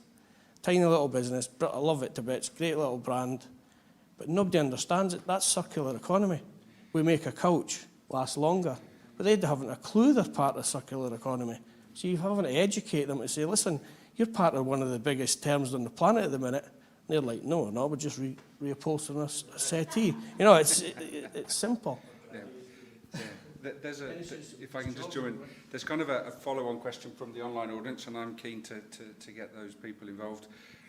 It's asking, what key skills do you need to develop in your organisation that you probably wouldn't have had before you started the transition to net zero?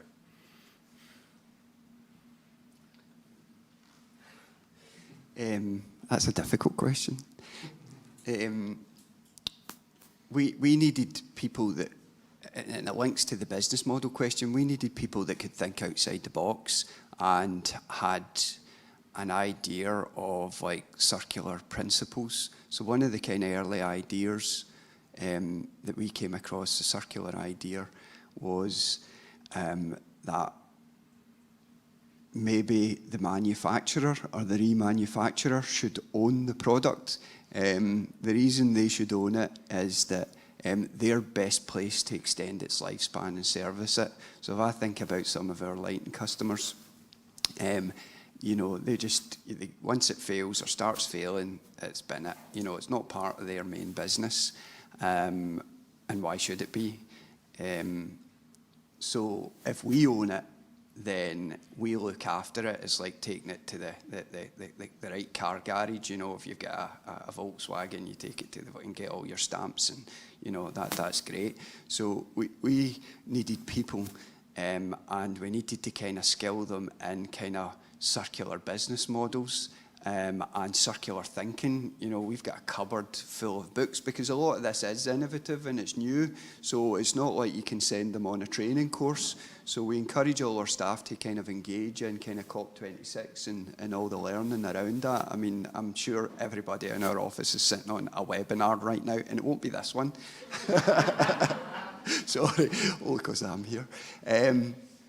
So there's a lot of books there, and we encourage in our office, you know, that people set aside time for learning and reading books, a wee bit like continuous professional development, and to find the sources for, you know, circular thinking.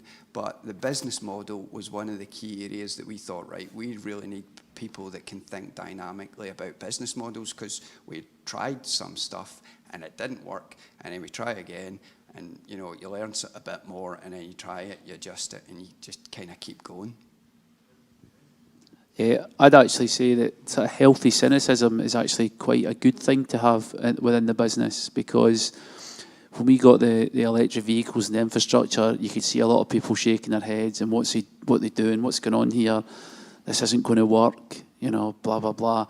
And then after a couple of months, and it does work, and then the actual data starts coming through that the cost per mile is so much less in a diesel van and whatnot, then you almost have, like what they say, a convert becomes a zealot. It's a bit like people go, oh, we need to do more of this. And then I'm kind of going, oh, calm down. You know, about 2 months ago, you're telling me I need my head read. And now people, so I think that you've got to be quite single-minded. And if some of your people don't have all the facts or the data because they've maybe not researched it, but you're ploughing on saying we've got to get this done, then you can flip it almost and see that people are saying, this is the way to go, this is the way we need to do it. And I think that I wouldn't take the cynicism and the problems put in front of you as a massive issue. I think if you know you're doing the right thing, you'll end up taking people with you once they see the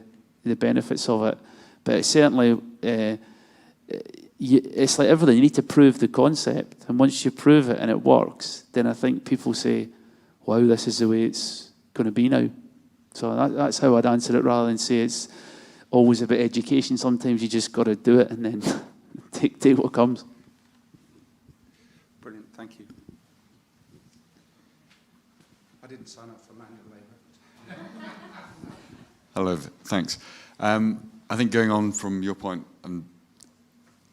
I imagine that when even your own team see some success or motivated by the bigger picture, other ideas come forward, and yes, there's the control of those ideas, but it probably filters down into what they do at home and how they think, you know, maybe even their diets. You know, they actually feel that they're on the journey and feel very proud. So your kind of workforce and your communication kind of efforts have multiplied, you know, and as success gathers momentum, I can imagine there are examples of that being a really positive factor for your businesses. Yeah, I mean, in my own business, you can see particularly some of the staff that have got kids, maybe the weekend you see them come in and whatnot, and they'll be looking at electric vehicles and taking more of an interest in the future side of it. So it does sort of filter down more than just you realise. And I think that your point's right. People then start questioning other things within the business as a result of starting a particular journey with it. So yeah, I'd say that's 100% right in our business. Sorry. I was going to add to the previous thing about training people in the mindset. What we found is exposure. We take some of the companies to visit places like Renewable Parts Limited, where they do the remanufacturing, just for to see it, and things click. You know, when you see exemplar companies, which there's plenty in Scotland doing this. We've got, you know, from the gin to the wind turbines to rolling stock to textiles. It really helps people then start clicking and seeing things together. Going back 20 years, it was always examples like Caterpillar for remanufacturing, Interface Carpets in America, which stopped selling carpets but sold as a service. And now we've got a lot more examples in Scotland, and we find that very useful. We're also currently developing CPDs for net zero, which will be free of charge. And when we go to companies, we say, look, first of all, watch this online 1-hour webinar, understand a bit more about the terms before we walk in. And that usually is used to infuse people, because the whole CPD is designed to show examples of companies which have done it, and at least give them a starting point, rather than turning up and you have to educate people what is net zero, which is very frustrating for the SMEs. It's frustrating for us to, I wouldn't say waste 1 hour, but spend 1 hour teaching something which we could have done online in advance. So I like the idea of Lighting having the bookshelves full of net zero books, but that is the way it's going. We have to find better ways to deliver that, and more exemplar companies locally. It's always that connection. What happens in America, so what? Hey, there's one down the road, let's go and visit it. And that makes a massive impact. Oh, brilliant. Can I just, sorry, because I'm conscious of time, I will fess up at the end that we've already blown through the tea break, so forgive me for that. But I think it's a really interesting conversation. I'm keen with the time we've got left, the why, the when, move on to the how. So if there's an SME owner leadership team that sits down Monday morning and says, we've convinced ourselves that today's the day, pen poised on the action list, what do we do now? I guess that's a loaded question. First thing to do is, ask where you are on the journey, because a lot of companies, and what we found going to companies is actually asking the management, are you really committed? What do you really think net zero is? How do you, where's your business now? Where do you want to be? And try to work out at least the end point and how many years. And then it's working them through the steps from that. But really, the first thing is, like I said, they're ready to start net zero. Well, first of all, what do you mean by net zero? Because there's so many people have different ideas. As you mentioned about recycling, if I can reduce my waste by 20%, you could argue it's greenwashing. I'm on the journey. And that journey, I remember living in Singapore and asking people, are you coming around? Yes, I'm on my way. On my way meaning they were still at home, they're just about to leave, or on my way I'm downstairs waiting to visit you. It's very subjective.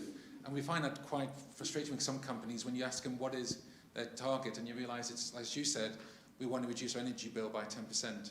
So it's really working out what is the ambition, working back from that. But they've really got to be open about where they think they are. And that's what we go in and do audits, and actually come back and say, actually, you're not where you think you are.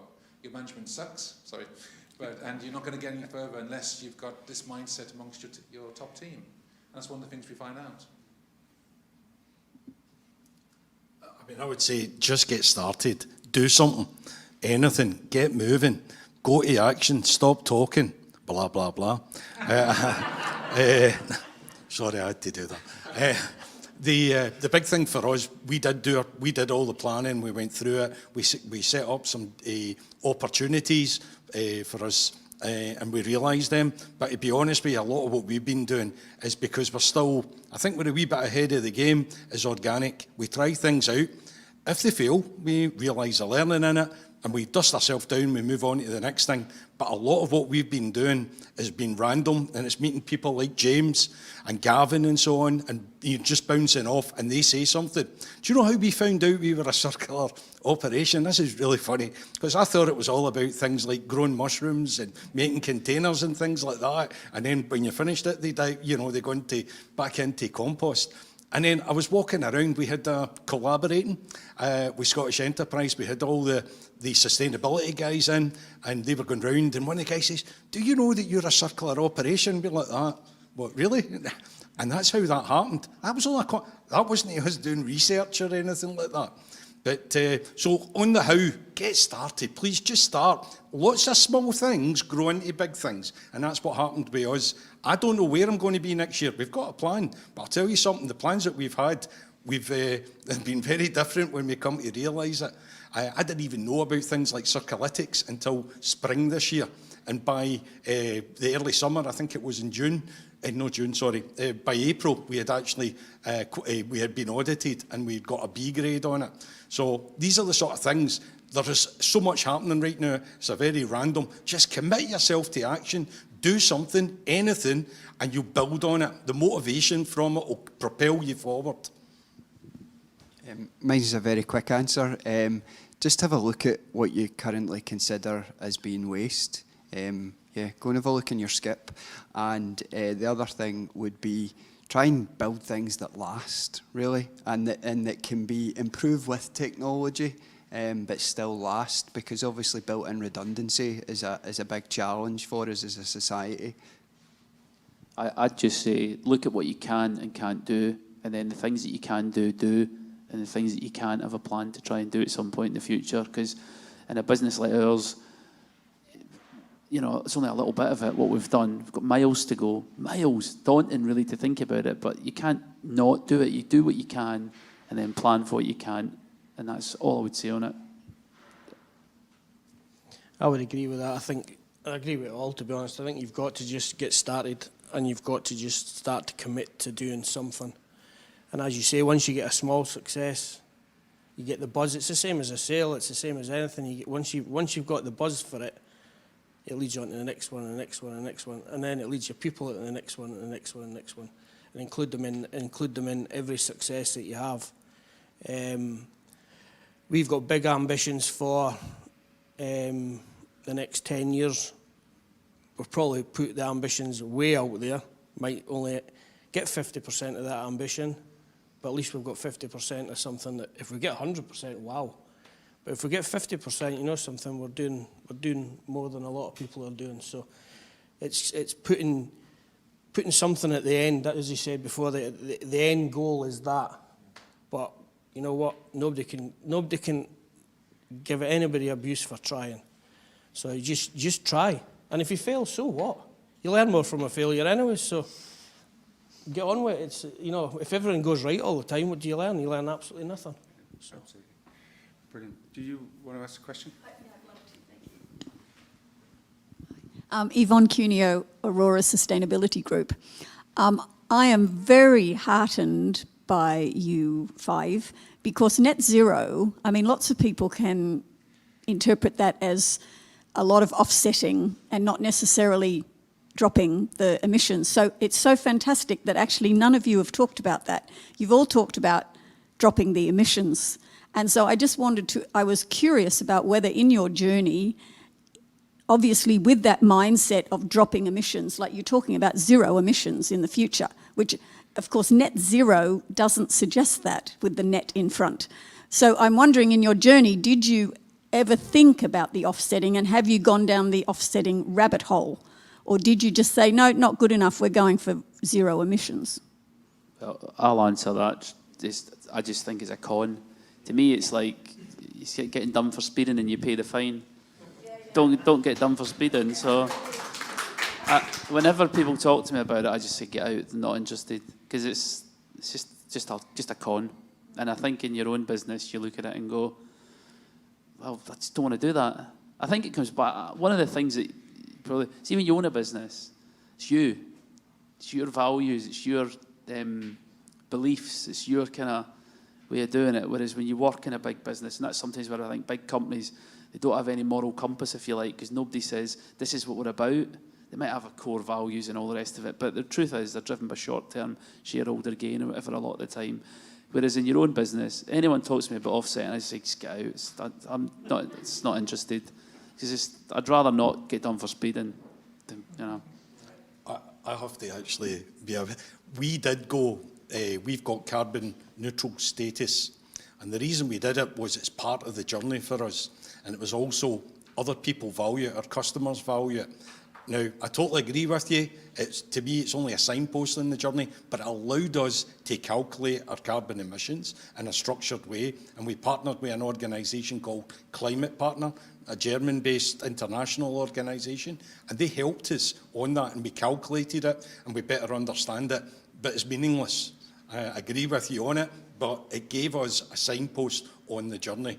We're also, in terms of offsetting, I think we're looking at, we do offset at the moment, but as I say, that isn't to make us feel good, because it doesn't, because we're still emitting. We're planting trees. I'm looking at a community carbon woodland area. I'm partnering with, in fact, we're doing it in the centre of Glasgow, with Glasgow Caledonian University, brownfield site. They're going to put a hockey pitch in it, and we're going to be having all these trees that we're going to offset. So it's part of the journey. It's not the destination. And don't hide yourself. Don't kid yourself on that you've actually achieved something. It's only to give us some control, give us some metrics, help us on the journey. The other thing as well, on that, when we did calculate it, many of some of our suppliers, were saying that they were carbon neutral.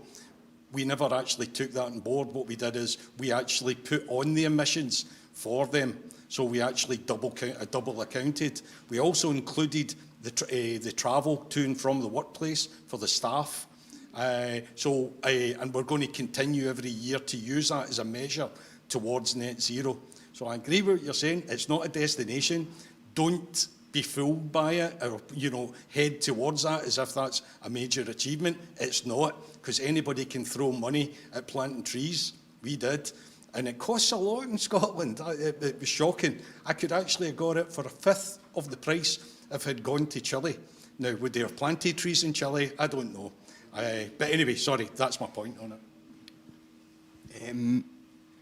I'd probably think about it as a voluntary tax on waste.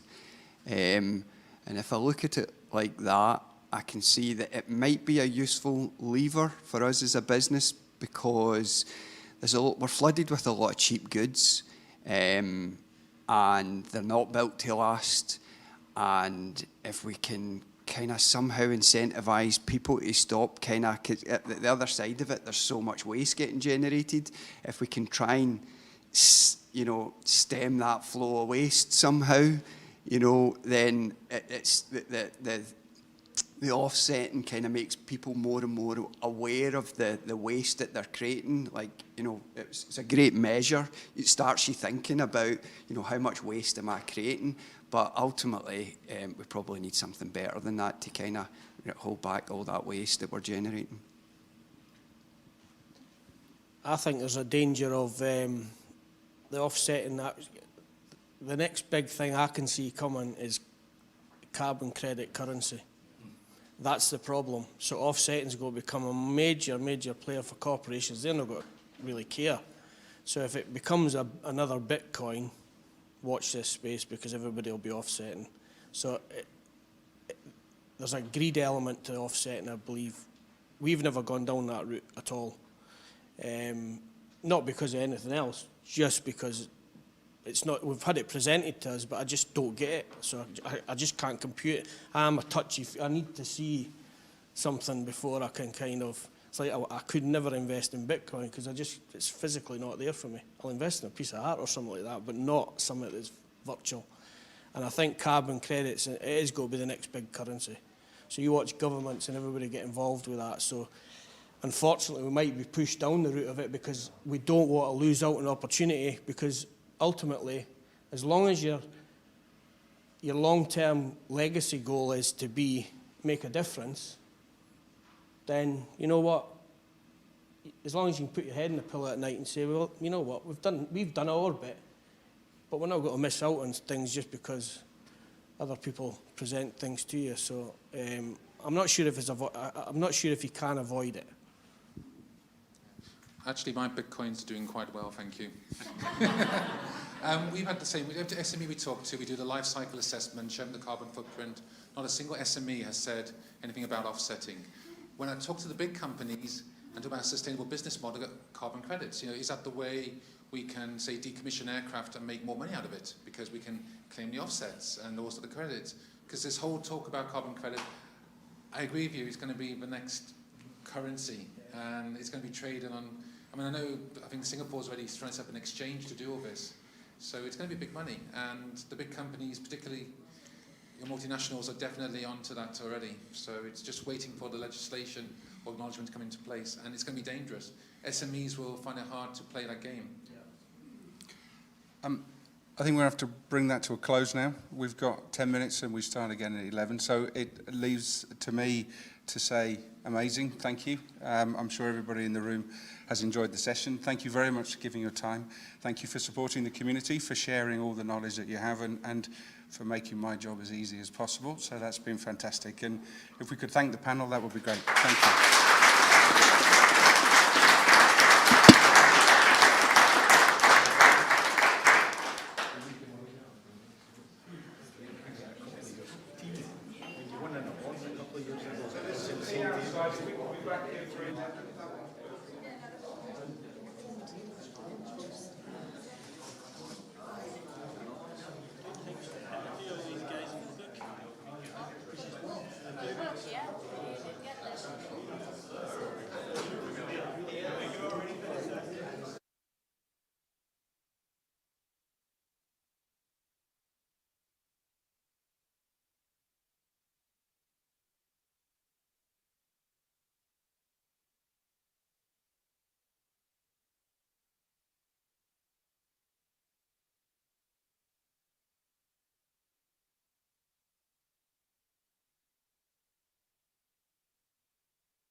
Really good, thank you. But both of you are well, see if you're down here, just come along and we'll take you around the factory.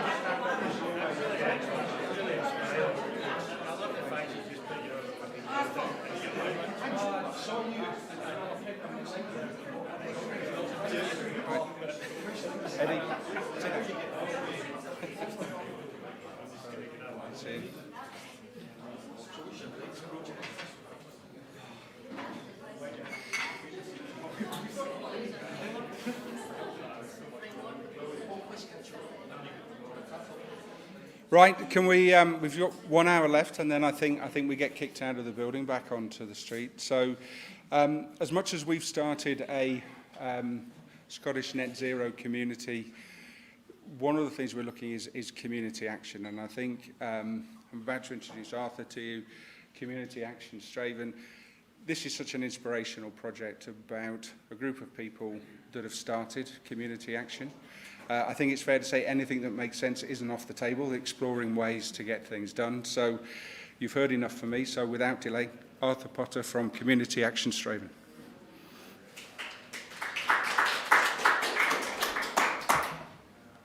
Thank you very much. So, hello everyone.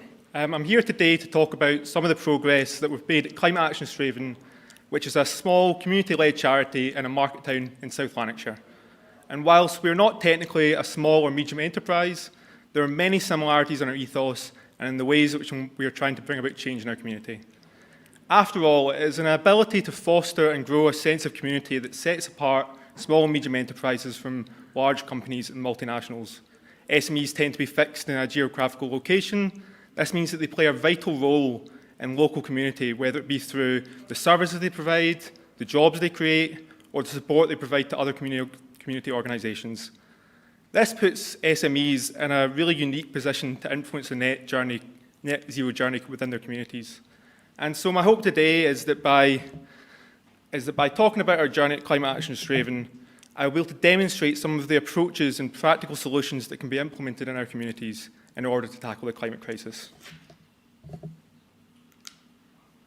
So Climate Action Strathaven was born after our chairperson put out a message quite simply on the community Facebook page to see if anybody wanted to meet up and have a discussion about what we could do as a community to tackle climate change. A handful of enthusiastic community members met up and the ideas began to flow. From there, things progressed quickly, and on the 20th of January 2020, we became an official Scottish charitable incorporated organisation and set out in our constitution our charitable mission as being firstly, the advancement of citizenship and community development, and secondly, the advancement of environmental protection and improvement.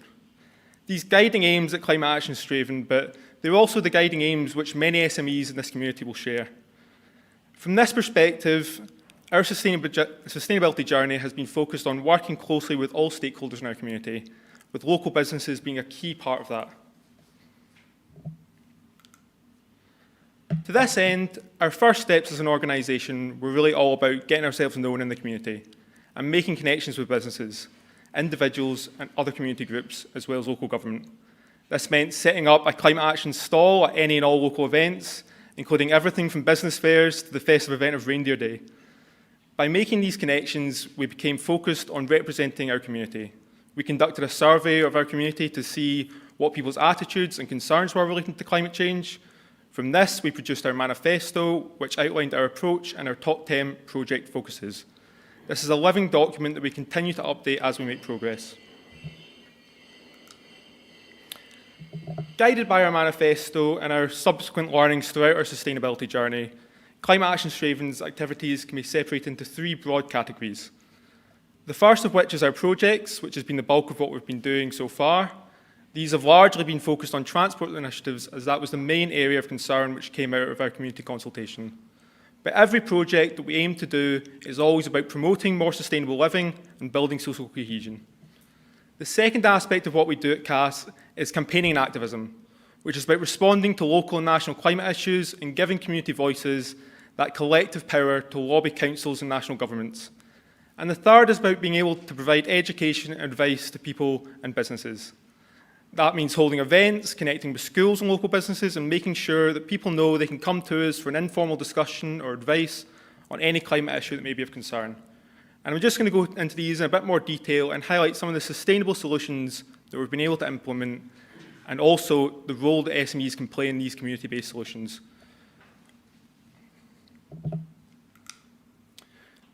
One of the very first projects that we managed to get up and running was our bike repair shop, located at the Strathaven Town Mill Arts and Heritage Centre. Through this, we've been able to conduct around £7,000 of free repairs. This proved incredibly popular, with over 150 bikes repaired at our first 3 pop-up events.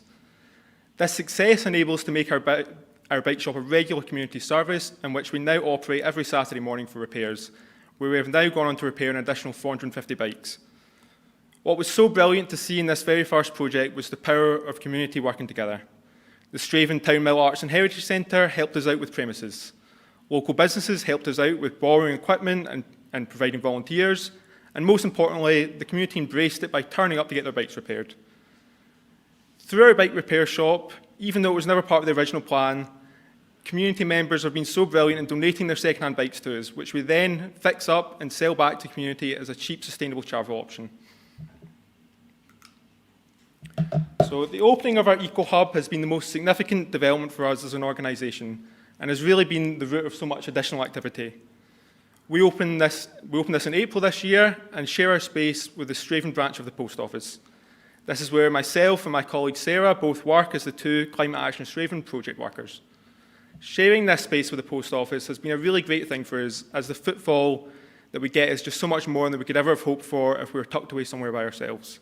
And it's a demographic of people that come into the Post Office that we would just not be able to engage in climate issues in any other way. This space has been the springboard of all our projects, which I'm about to get onto, but what has been really important is that we develop our Eco-Hub into an inclusive and open community space. This has meant welcoming other community support initiatives. So we now have a dry food pickup point in our Eco-Hub for the Strathaven Food Bank. We have also had the Strathaven Museum Trust in to set up various exhibits.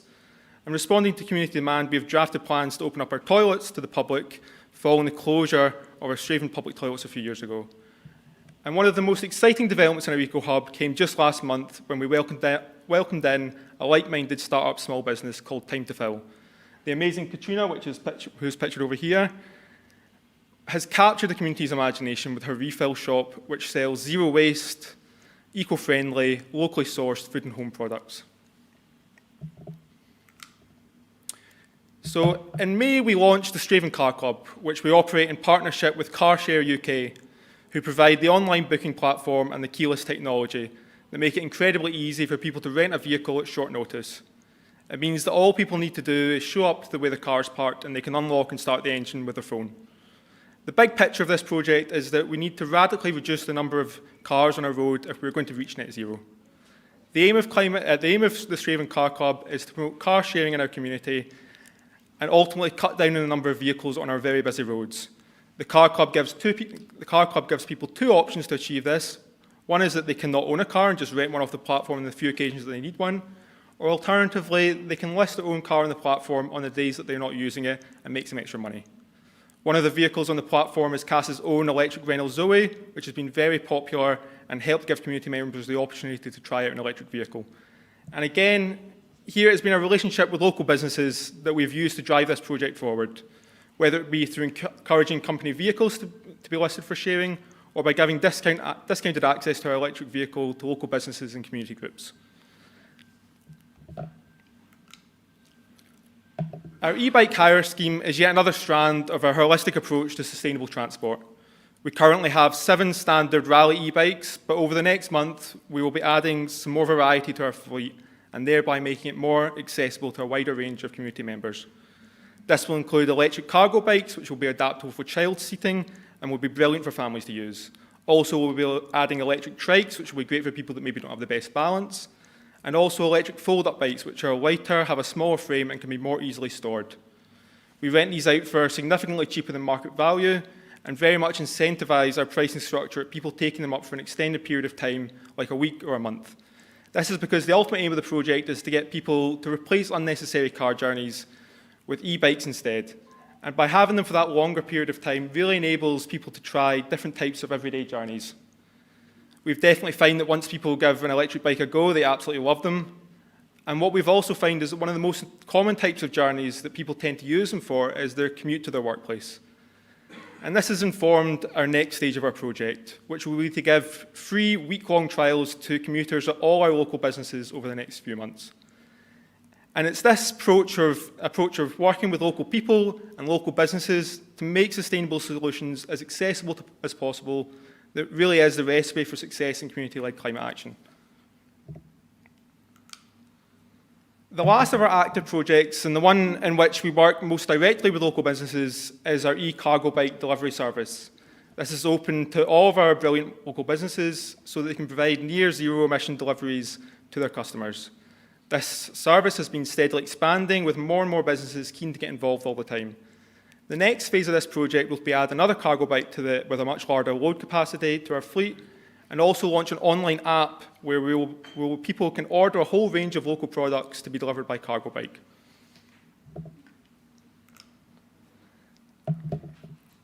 So that summarises our active projects so far, but I just want to touch on 3 more projects that are in the pipeline that really demonstrate how the whole community can work together.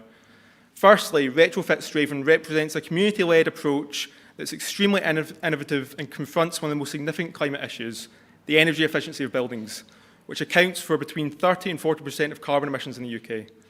This will see us set up a local not-for-profit company to conduct the highest standard of deep energy retrofitting of homes in Strathaven.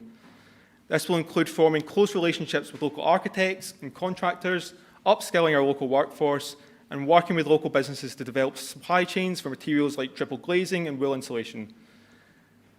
Our community fridge project has just been given the green light this week, with the recruitment process for a part-time project manager underway. This will see us work with local food producers to cut food wastage and give free access to fresh produce to those most in need in our community. We also have our Strathaven Buses project, which will see us operate a direct electric bus service from Strathaven to Glasgow. Bus services have been decimated in rural areas in the UK, right when the fight to tackle climate change demands strong public transport routes. A community-based model will see a consistent, good quality, low carbon travel option for our town. And the key message that I want to put across in terms of all these projects is that every single one of them is good for the planet, good for the community, and good for local business. The next area of what we do at Climate Action Strathaven is our campaigning and activism. In 2019, we were involved in the climate strikes in Glasgow, which we then replicated back in Strathaven. And this Saturday, we will have a busload of community members that will be joining the thousands of people marching from Kelvin Grove to Glasgow Green. And the central point here is that direct action works, as what we saw after the climate strikes in 2019 was councils across Scotland and the Scottish Government declaring a climate emergency. The lobbying of politicians has also been a huge part of what we try and do. In the lead up to the Holyrood elections this year, we had an open public Zoom meeting with all of our local candidates. Our local MSP is Mara McCallan, the Scottish Environment Minister, and she will be joining us in our Eco Hub next month for a climate debate.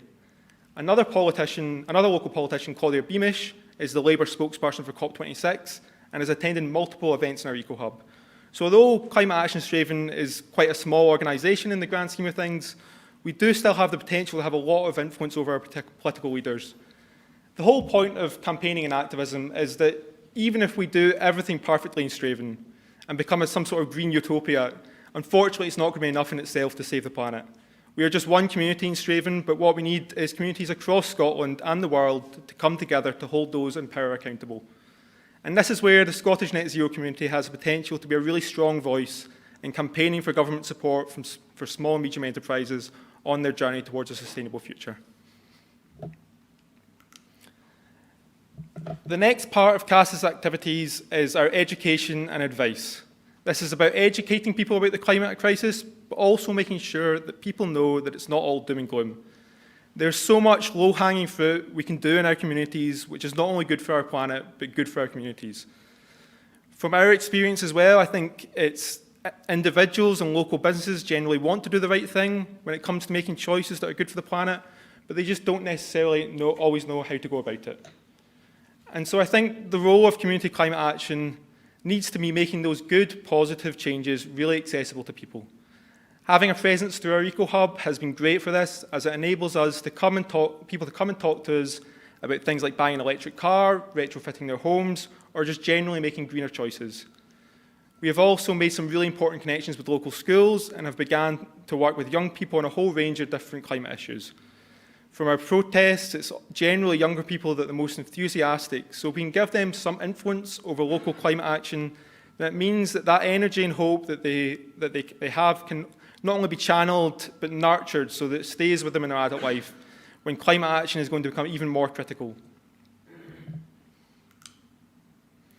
This is an overview of our community-focused strategy at Climate Action Strathaven. The first aspect is making sure that we get our communication right by ensuring that our narratives of climate action are always positive ones that highlight the good things that we can all do. It can be easy to fall into the messaging of trying to scare people into taking action.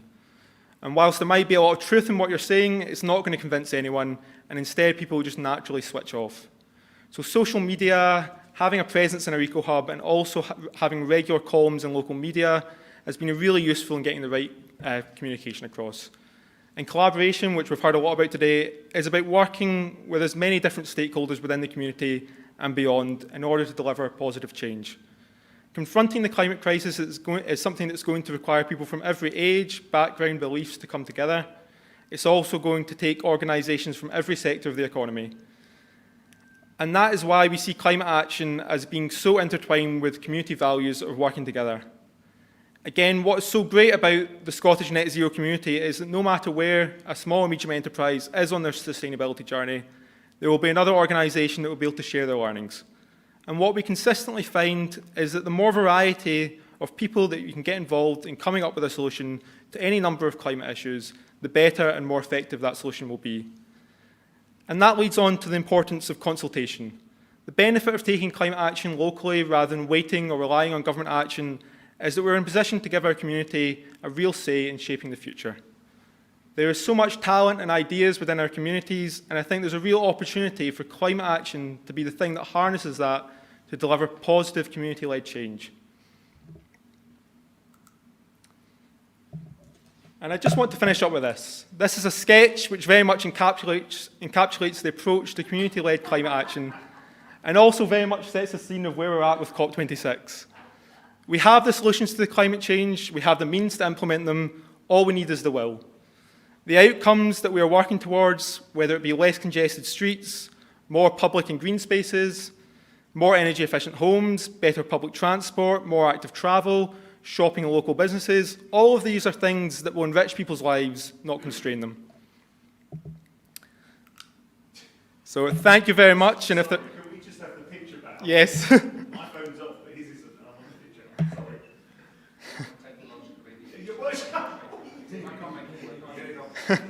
I'll send you over.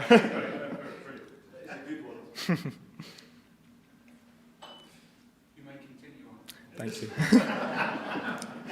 So thank you very much, and if there are any questions, I'd be more than happy to answer them. Actually, I have got a question.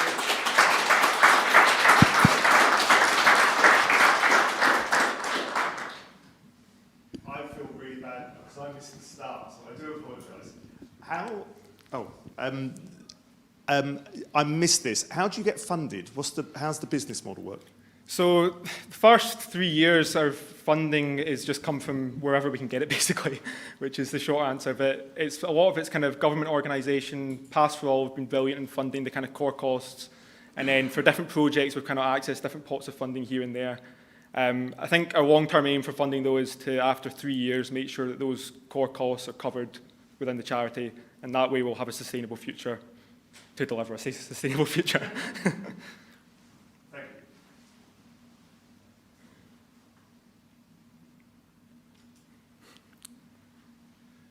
Yes. You did mention something which is super common in all these things, food growing? Food growing, yes. So we live in a community in Strathaven where there's about 5 different community growing groups who pre-existed Climate Action Strathaven. So what our role is in terms of food growing is that we support them in any way that we can. We let them use our eco-hub to host meetings. We get involved. A lot of people that are volunteers at Climate Action Strathaven also volunteer at those community groups. And so we're there because of more of a kind of support for them rather than trying to do it ourselves.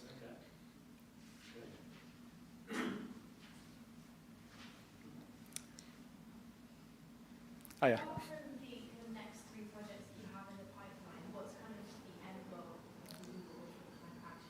the end goal for climate action in Strathaven. So I suppose in 10 years, maybe we want to look at loads of change in our community, whether it be things like pedestrianisation, less cars on the road, loads of people cycling, being able to see people commuting to work on bikes and having segregated cycle lanes. I think, and being able to look at all that change and being able to say that all of that's been community-led rather than just kind of imposed on people, that's kind of what we hope to be at in 10 years, I would say.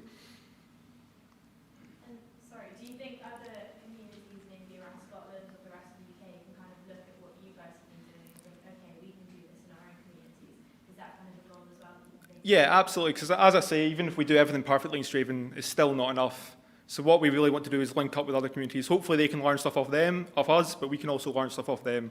So even just over the last month, which I think probably COP26 has driven a lot of this, we've had communities in Bothwell and Biggar and Stewarton and Ayrshire all come to us to ask for us to do presentations for them, share some of our learning. This morning in our Eco Hub, we had a community from the Dingle Peninsula in Ireland that have come over and driven by an electric car, and they have come just for a discussion about what they can do. We had Dutch cyclists last night that cycled over from Maastricht, so they came and had a discussion with us about what we can learn off each other. So there's so many, and it's been quite kind of inspiring seeing that, because there's so many different community groups all over Scotland, all over Europe, and there's so much that we can all kind of learn off each other. Yes? Do you have the ability to collect the data and the feedback?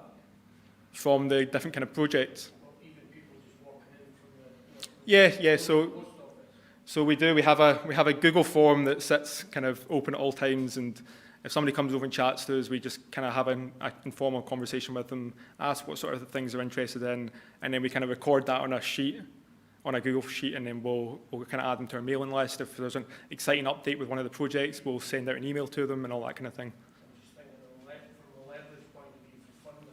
Yeah, so absolutely, that's one of the key things we've learned. So my colleague Sarah used to be the fundraising manager at Ronald McDonald House in Glasgow, so she's right on top of all that. I just leave it to her. Yes? I've got one to the far east, so I know you quite well, I know it's remote. Yeah. Do you think that remoteness has been the driver behind the uptake? Because it sounds like there's a lot of, the community have really embraced what you're doing. Yeah. If it wasn't so remote, do you think you would have a less uptake for those actions and initiatives? Yeah, possibly. It's a hard one to tell, because I've never lived in a kind of urban location, so I don't know what the kind of sense of community there is like. I'm sure many people that do will argue differently. But I think living in a small town, everybody kind of knows each other, or there's a lot of kind of room there for collaboration, and there's a lot of kind of, I think people can see that all of these different projects are actually going to make a difference in the town. It's so kind of close to them, and it's so related to the local environment that I think that's quite an inspiring thing, because generally, as I say, people always want to do the right thing, but if they can see it happening right in front of them, then it's a lot easier to try and get involved, I think. Yes? You mentioned reducing energy consumption in buildings. I was just wondering, what's your outlook on how we heat homes in Scotland, especially once we roll out the banning of gas boilers? Do you have a view on that? Yeah, so this is our chairperson, Tom Barber. This is his area of expertise. He runs his own personal businesses, thermal imaging, which he does air tightness testing and thermal imaging. And what he's kind of trying to drive forward with our energy retrofit project is basically it's about reaching this ultra-high standard of retrofitting called EnerFit, which reduces heating costs by 80 to 90% and energy consumption by 80 to 90%. So it's about all these different measures of like triple insulation, heat pumps, wheel insulation, all these different things that can all, if you do it right in the right way, and if you have a workforce that's skilled in doing it, if you have the supply chains there, there's a possibility to get to this 80 to 90%. Is that financially feasible? So if you get a model that works, then yes. So part of the problem with this ultra-high energy efficiency is that it might cost, like if a homeowner was to do it now without having any of our project there, it might cost them £50,000, and they might save £1,000 a year on heating costs, but they're not going to do it because they're not going to get the payback in their lifetime.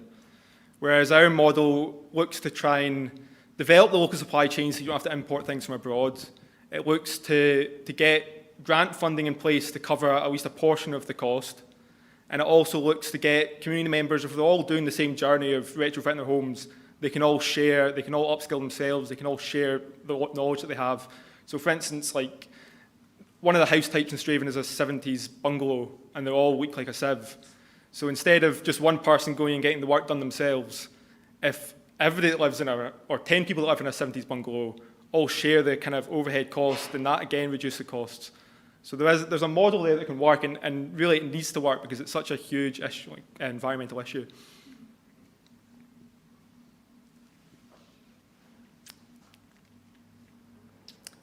Perfect. Excellent. Thank you very much.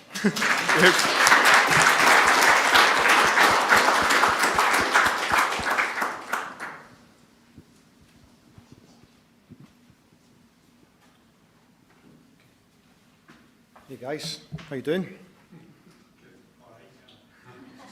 We're in the last half an hour now, you can relax. We're nearly there. Good job, guys, good job. Tabitha, one of our awesome volunteers, helped put the graphics together for this. She took this photograph of me during lockdown. I don't know where she got it, but it's a fairly good depiction of what I was looking like during lockdown. So I just want to start by saying I'm really proud that you guys all showed up today. Listening to the panel, I thought we've achieved everything we set out to do, which was to kind of share stories, inspire people to start their journey, and everyone can find a different pathway to net zero. But the important thing is we all take a step. So, and without even saying any more, let me just take this one step back. Eager to get going. Here is why we're here. So every day I go outside, I go near trees, be nice to them, and like plant things. The thing that I love the most about it is because when I care about it, I just feel like somebody that cares for nature and loves it. One time that actually made me feel lovable about nature was, so we found this bird that would never leave Tabby's back garden. So we went to go see it, and when we went to go see it, a magpie attacked it. So we went to an abandoned place and buried it.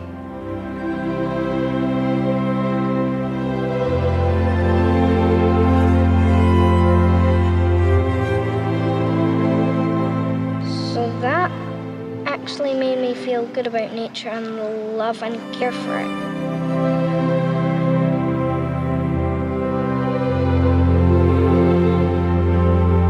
So that's why I'm talking about a whole lot of nature, and that's also why I started to work with my auntie, so that I could actually help with doing her job and helping keep nature healthy, so that things end up happier and life could end up getting really better. Hit record. So guys, this is me, and this is what I was all looking at, and this is what I all love about it.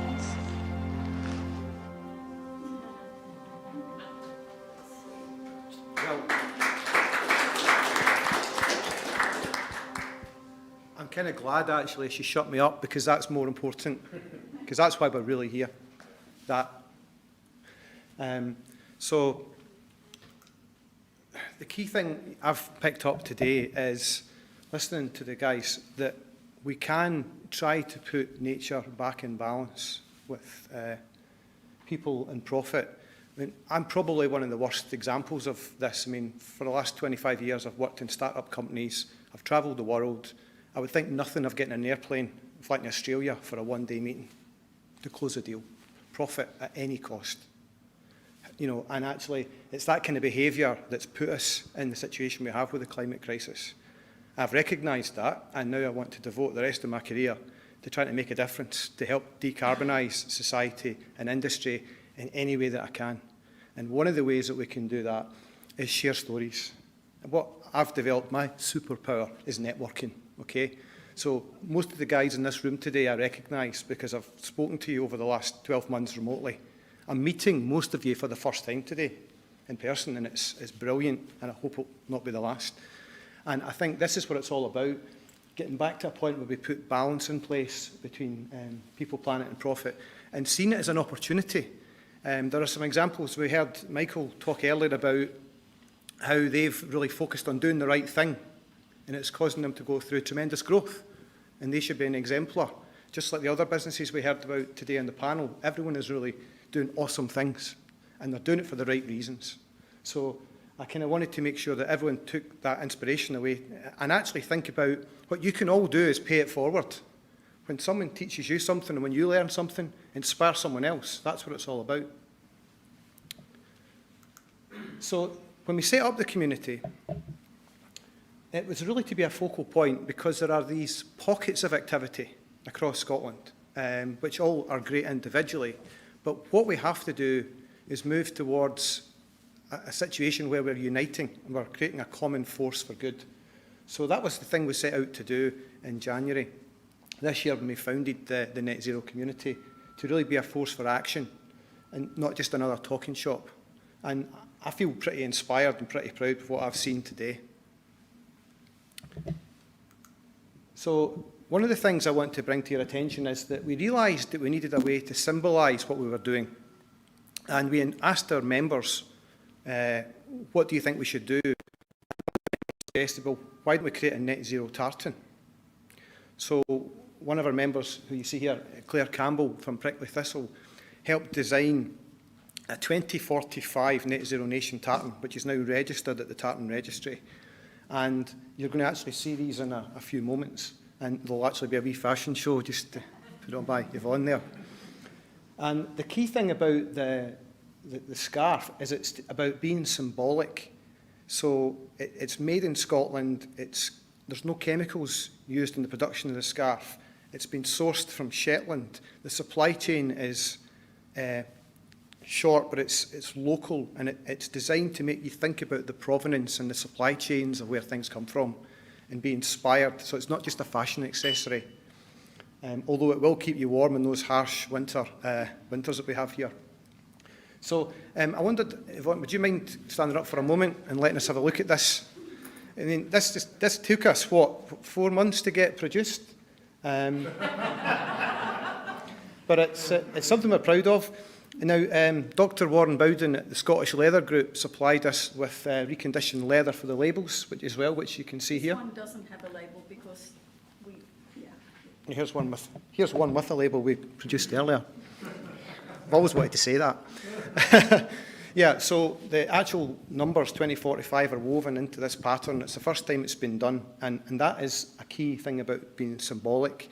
Claire at Prickly Thistle is really a champion of sustainability. When you look at what Prickly Thistle are doing, you know, it costs a bit more money to do the right thing, but in the future, when we start to prioritise provenance, then we won't view it in the same way, and the hope is that the most polluting goods and services on the planet will have taxes applied to them that make them unsustainable.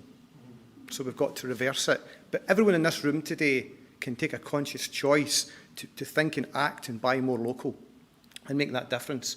So we'll be selling these scarves to raise money for the community, because the community is basically volunteer-based.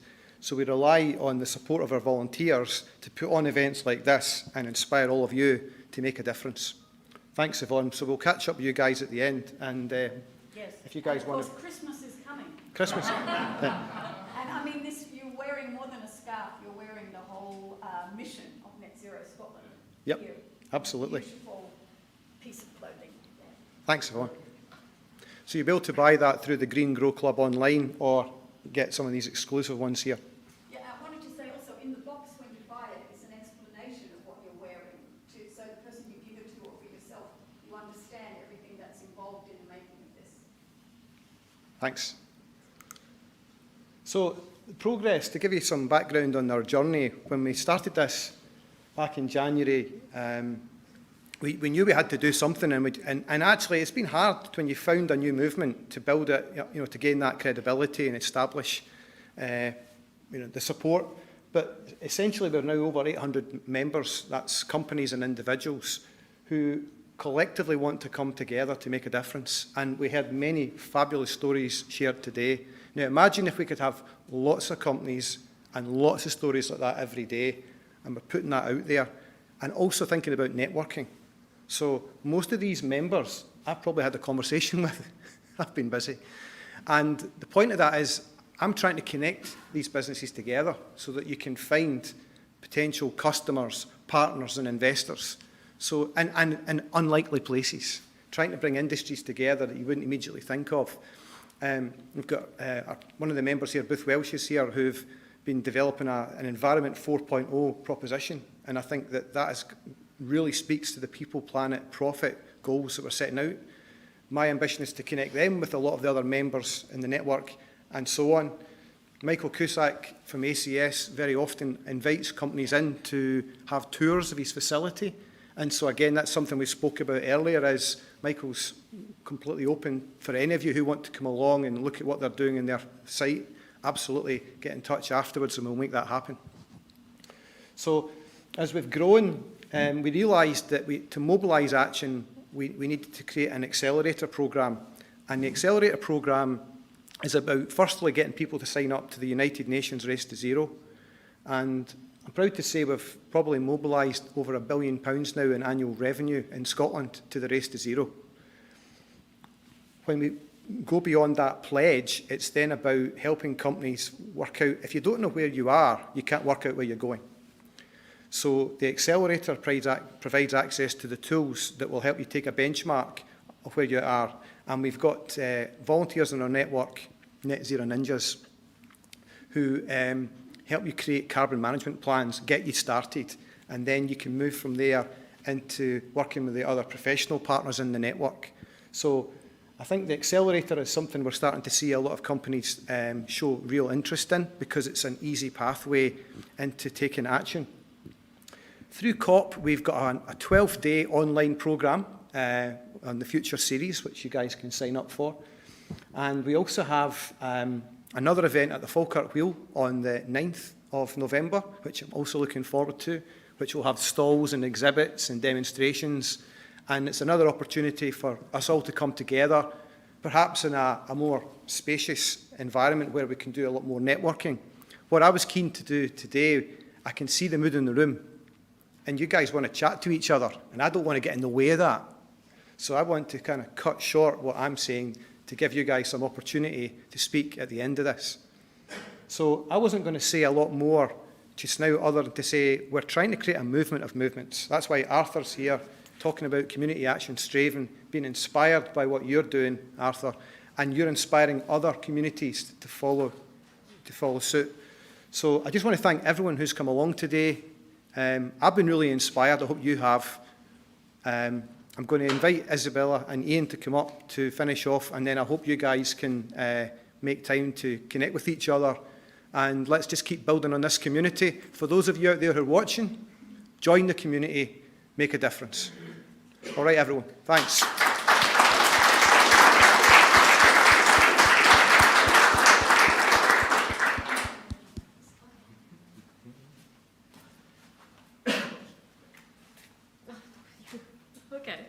That's okay. Thank you everyone, and thank you Gavin for having us here. I've been observing with great curiosity the beginning of this journey of the net zero community in Scotland, and thanks. I think what we have seen in the last 10 months probably is the acceleration of something where we never existed, not just in Scotland, probably over the planet. I've been working in sustainability for the last 20 years of my life. I am a PhD in land restoration. I've been working for regenerative projects all my life. And I've been deeply frustrated about the pace of change. And what is happening now is something humongous. And we are on the ground of this, you know, it's a groundbreaking moment and we are living it together. For me, the journey around sustainability, it is a journey about consciousness, about the eco-epiphany, I call it, which is, you know, it happens to all of us. So we have a moment of epiphany in life and we discover things and we change. And it happens more than one time sometimes, so we are lucky if it happens more than one time, because then we create change, we are the change. This is where we want to be. And probably this is where we should be as human beings, to be the change, to represent this change. We have been living a world, and we have seen that from this panel, we have been living a world in which things didn't last. We lived a world of a thrown away society, you know, we were part of this. I don't think it's just consumerism, it was a society of cheap. We are going back to a society of value. And this is the place we are claiming as people, not just as businesses, as citizens, you know, we are claiming our place of value. And this place of value actually is quite important because, you know, in this panel earlier, I have just a few takeaways that they are so meaningful. Because we live the throwaway society, we heard about build things better, not building things for lasting, you know, but building things better. And this is where ingenuity lies, where, you know, the invention, the power of invention, the power of Scotland that is about inventiveness comes through. And this is why we feel alive today. We feel alive because we are part of this, a movement that is about inventiveness, and we claim the heritage of the Scottish ancestry that is about innovation. You know, Scots have been innovators, not just in Scotland, but all around the world, where you see people thriving around the planet. I've been a globetrotter, so I know about it. You see the people thriving are the Scots, and they are everywhere, like the Italians, you know. Martin Valenti is an example of it. So building things better is what we are claiming. And it is so interesting because actually Brian didn't mention making things last only. Build things better is so much better, you know, there is so much in it. How can we do it? And we put our minds at work with that. I think this really encapsulates the power of the community. The net zero community is not just about knowledge. It's not just about carbon metrics. It's not just about accelerating the pace of getting in line with the targets. It is about accelerating culture and consciousness, and how to do this in a manner that is shareable. I think we need to overcome also the IP somehow, you know, in the future. We need to understand how we can share the capacity to make value and to make money. You know, because we have been trapped in a mindset in which we could make money only if we had something nobody else had and we couldn't share it. But we feel so much better when we share it and see what happens in this room. So thank you, everyone. I think this has been a great event, and it's just the beginning of a long series of events, I believe, not just in these next 11 days. And I would like to invite you to support the community even more. Aurora Sustainability, of which I'm part, and is the company that has many spin-outs, so you will find us creating spin-outs all over the place. But one of them is a marketplace called greengrow.club, where we sell the scarves.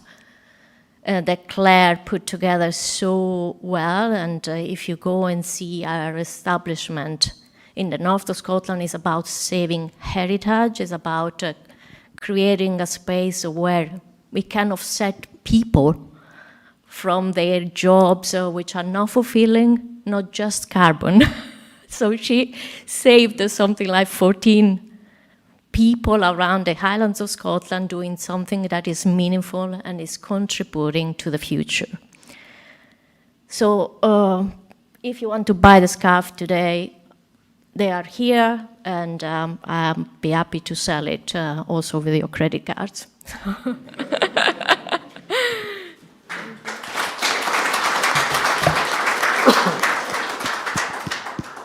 Hey, hello. I stand here probably with a slightly different perspective than a lot of people. I've been at 2 COPs. This is my second. The first one was COP1 in Berlin in 1995, an astonishingly long time ago. I was an activist, and I studied environmental and sustainability issues at university. It's all I've ever done. I teach systems thinking, I teach sustainability from a systems level, I teach circular economy. If a good idea can get past me in my history as an activist and in my present as a sustainability consultant, then it's a good idea.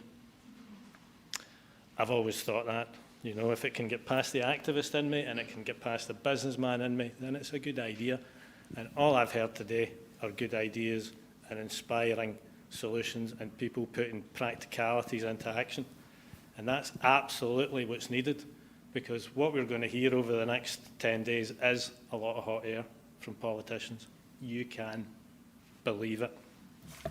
Net zero, you know, was this like sort of random scientific idea, and it's now a central part of climate change sort of responses. Here's a couple of figures for you. 17 of the G20 countries have now got a net zero commitment, and that covers 80% of GDP and 3/4 of global emissions. But when you actually subject those net zero commitments to any kind of analysis, that figure for emissions goes down to 5%. And that's why the net zero community is so important, because business people understand the importance of the sustainability agenda now, and they understand that their future depends on it. Politicians are only interested in getting re-elected, apart from the better ones, you know. There are obviously better ones. And I've just been really inspired by what you guys have delivered and what we heard from the people that are up here. So from an activist of 30 years, right, I've got to thank you for allowing me to leave this building today feeling that there's still a point in carrying on, because there are times I just go, oh my God. So thank you for that, and thank you for what you've put forward. I'm just going to stop at that. I think because so much of what I had to say actually was already been talked about. Educate yourselves, spread the message, talk, learn, share, collaborate, because the reality is we're in a very, very, very deep hole. And I can tell you this is true because I've been watching it for 30 years. And pardon the language, you know, we're in deep doo-doo. But the tools to transform what we're doing are all there. I totally believe this. Everything we need is there, with the exception of leaders. And what we've seen today is lots of people leading the way. We do need more female leaders. The young people will become leaders in their own time and all the other kinds of ways. So future's positive, but not to be, you know, laurels resting. Nah, done. So well done, Gavin and James. You've initiated a great thing. Thanks, Ian.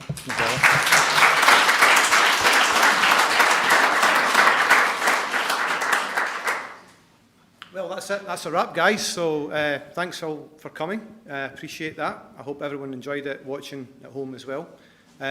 So there is a bit of time if everyone just wants to connect with each other for 5-10 minutes, exchange LinkedIn addresses, whatever. And of course, where's the salesman in me? Of course, come and buy a scarf. Show your commitment to net zero. Get it done now. Okay, thanks everyone. Cheers.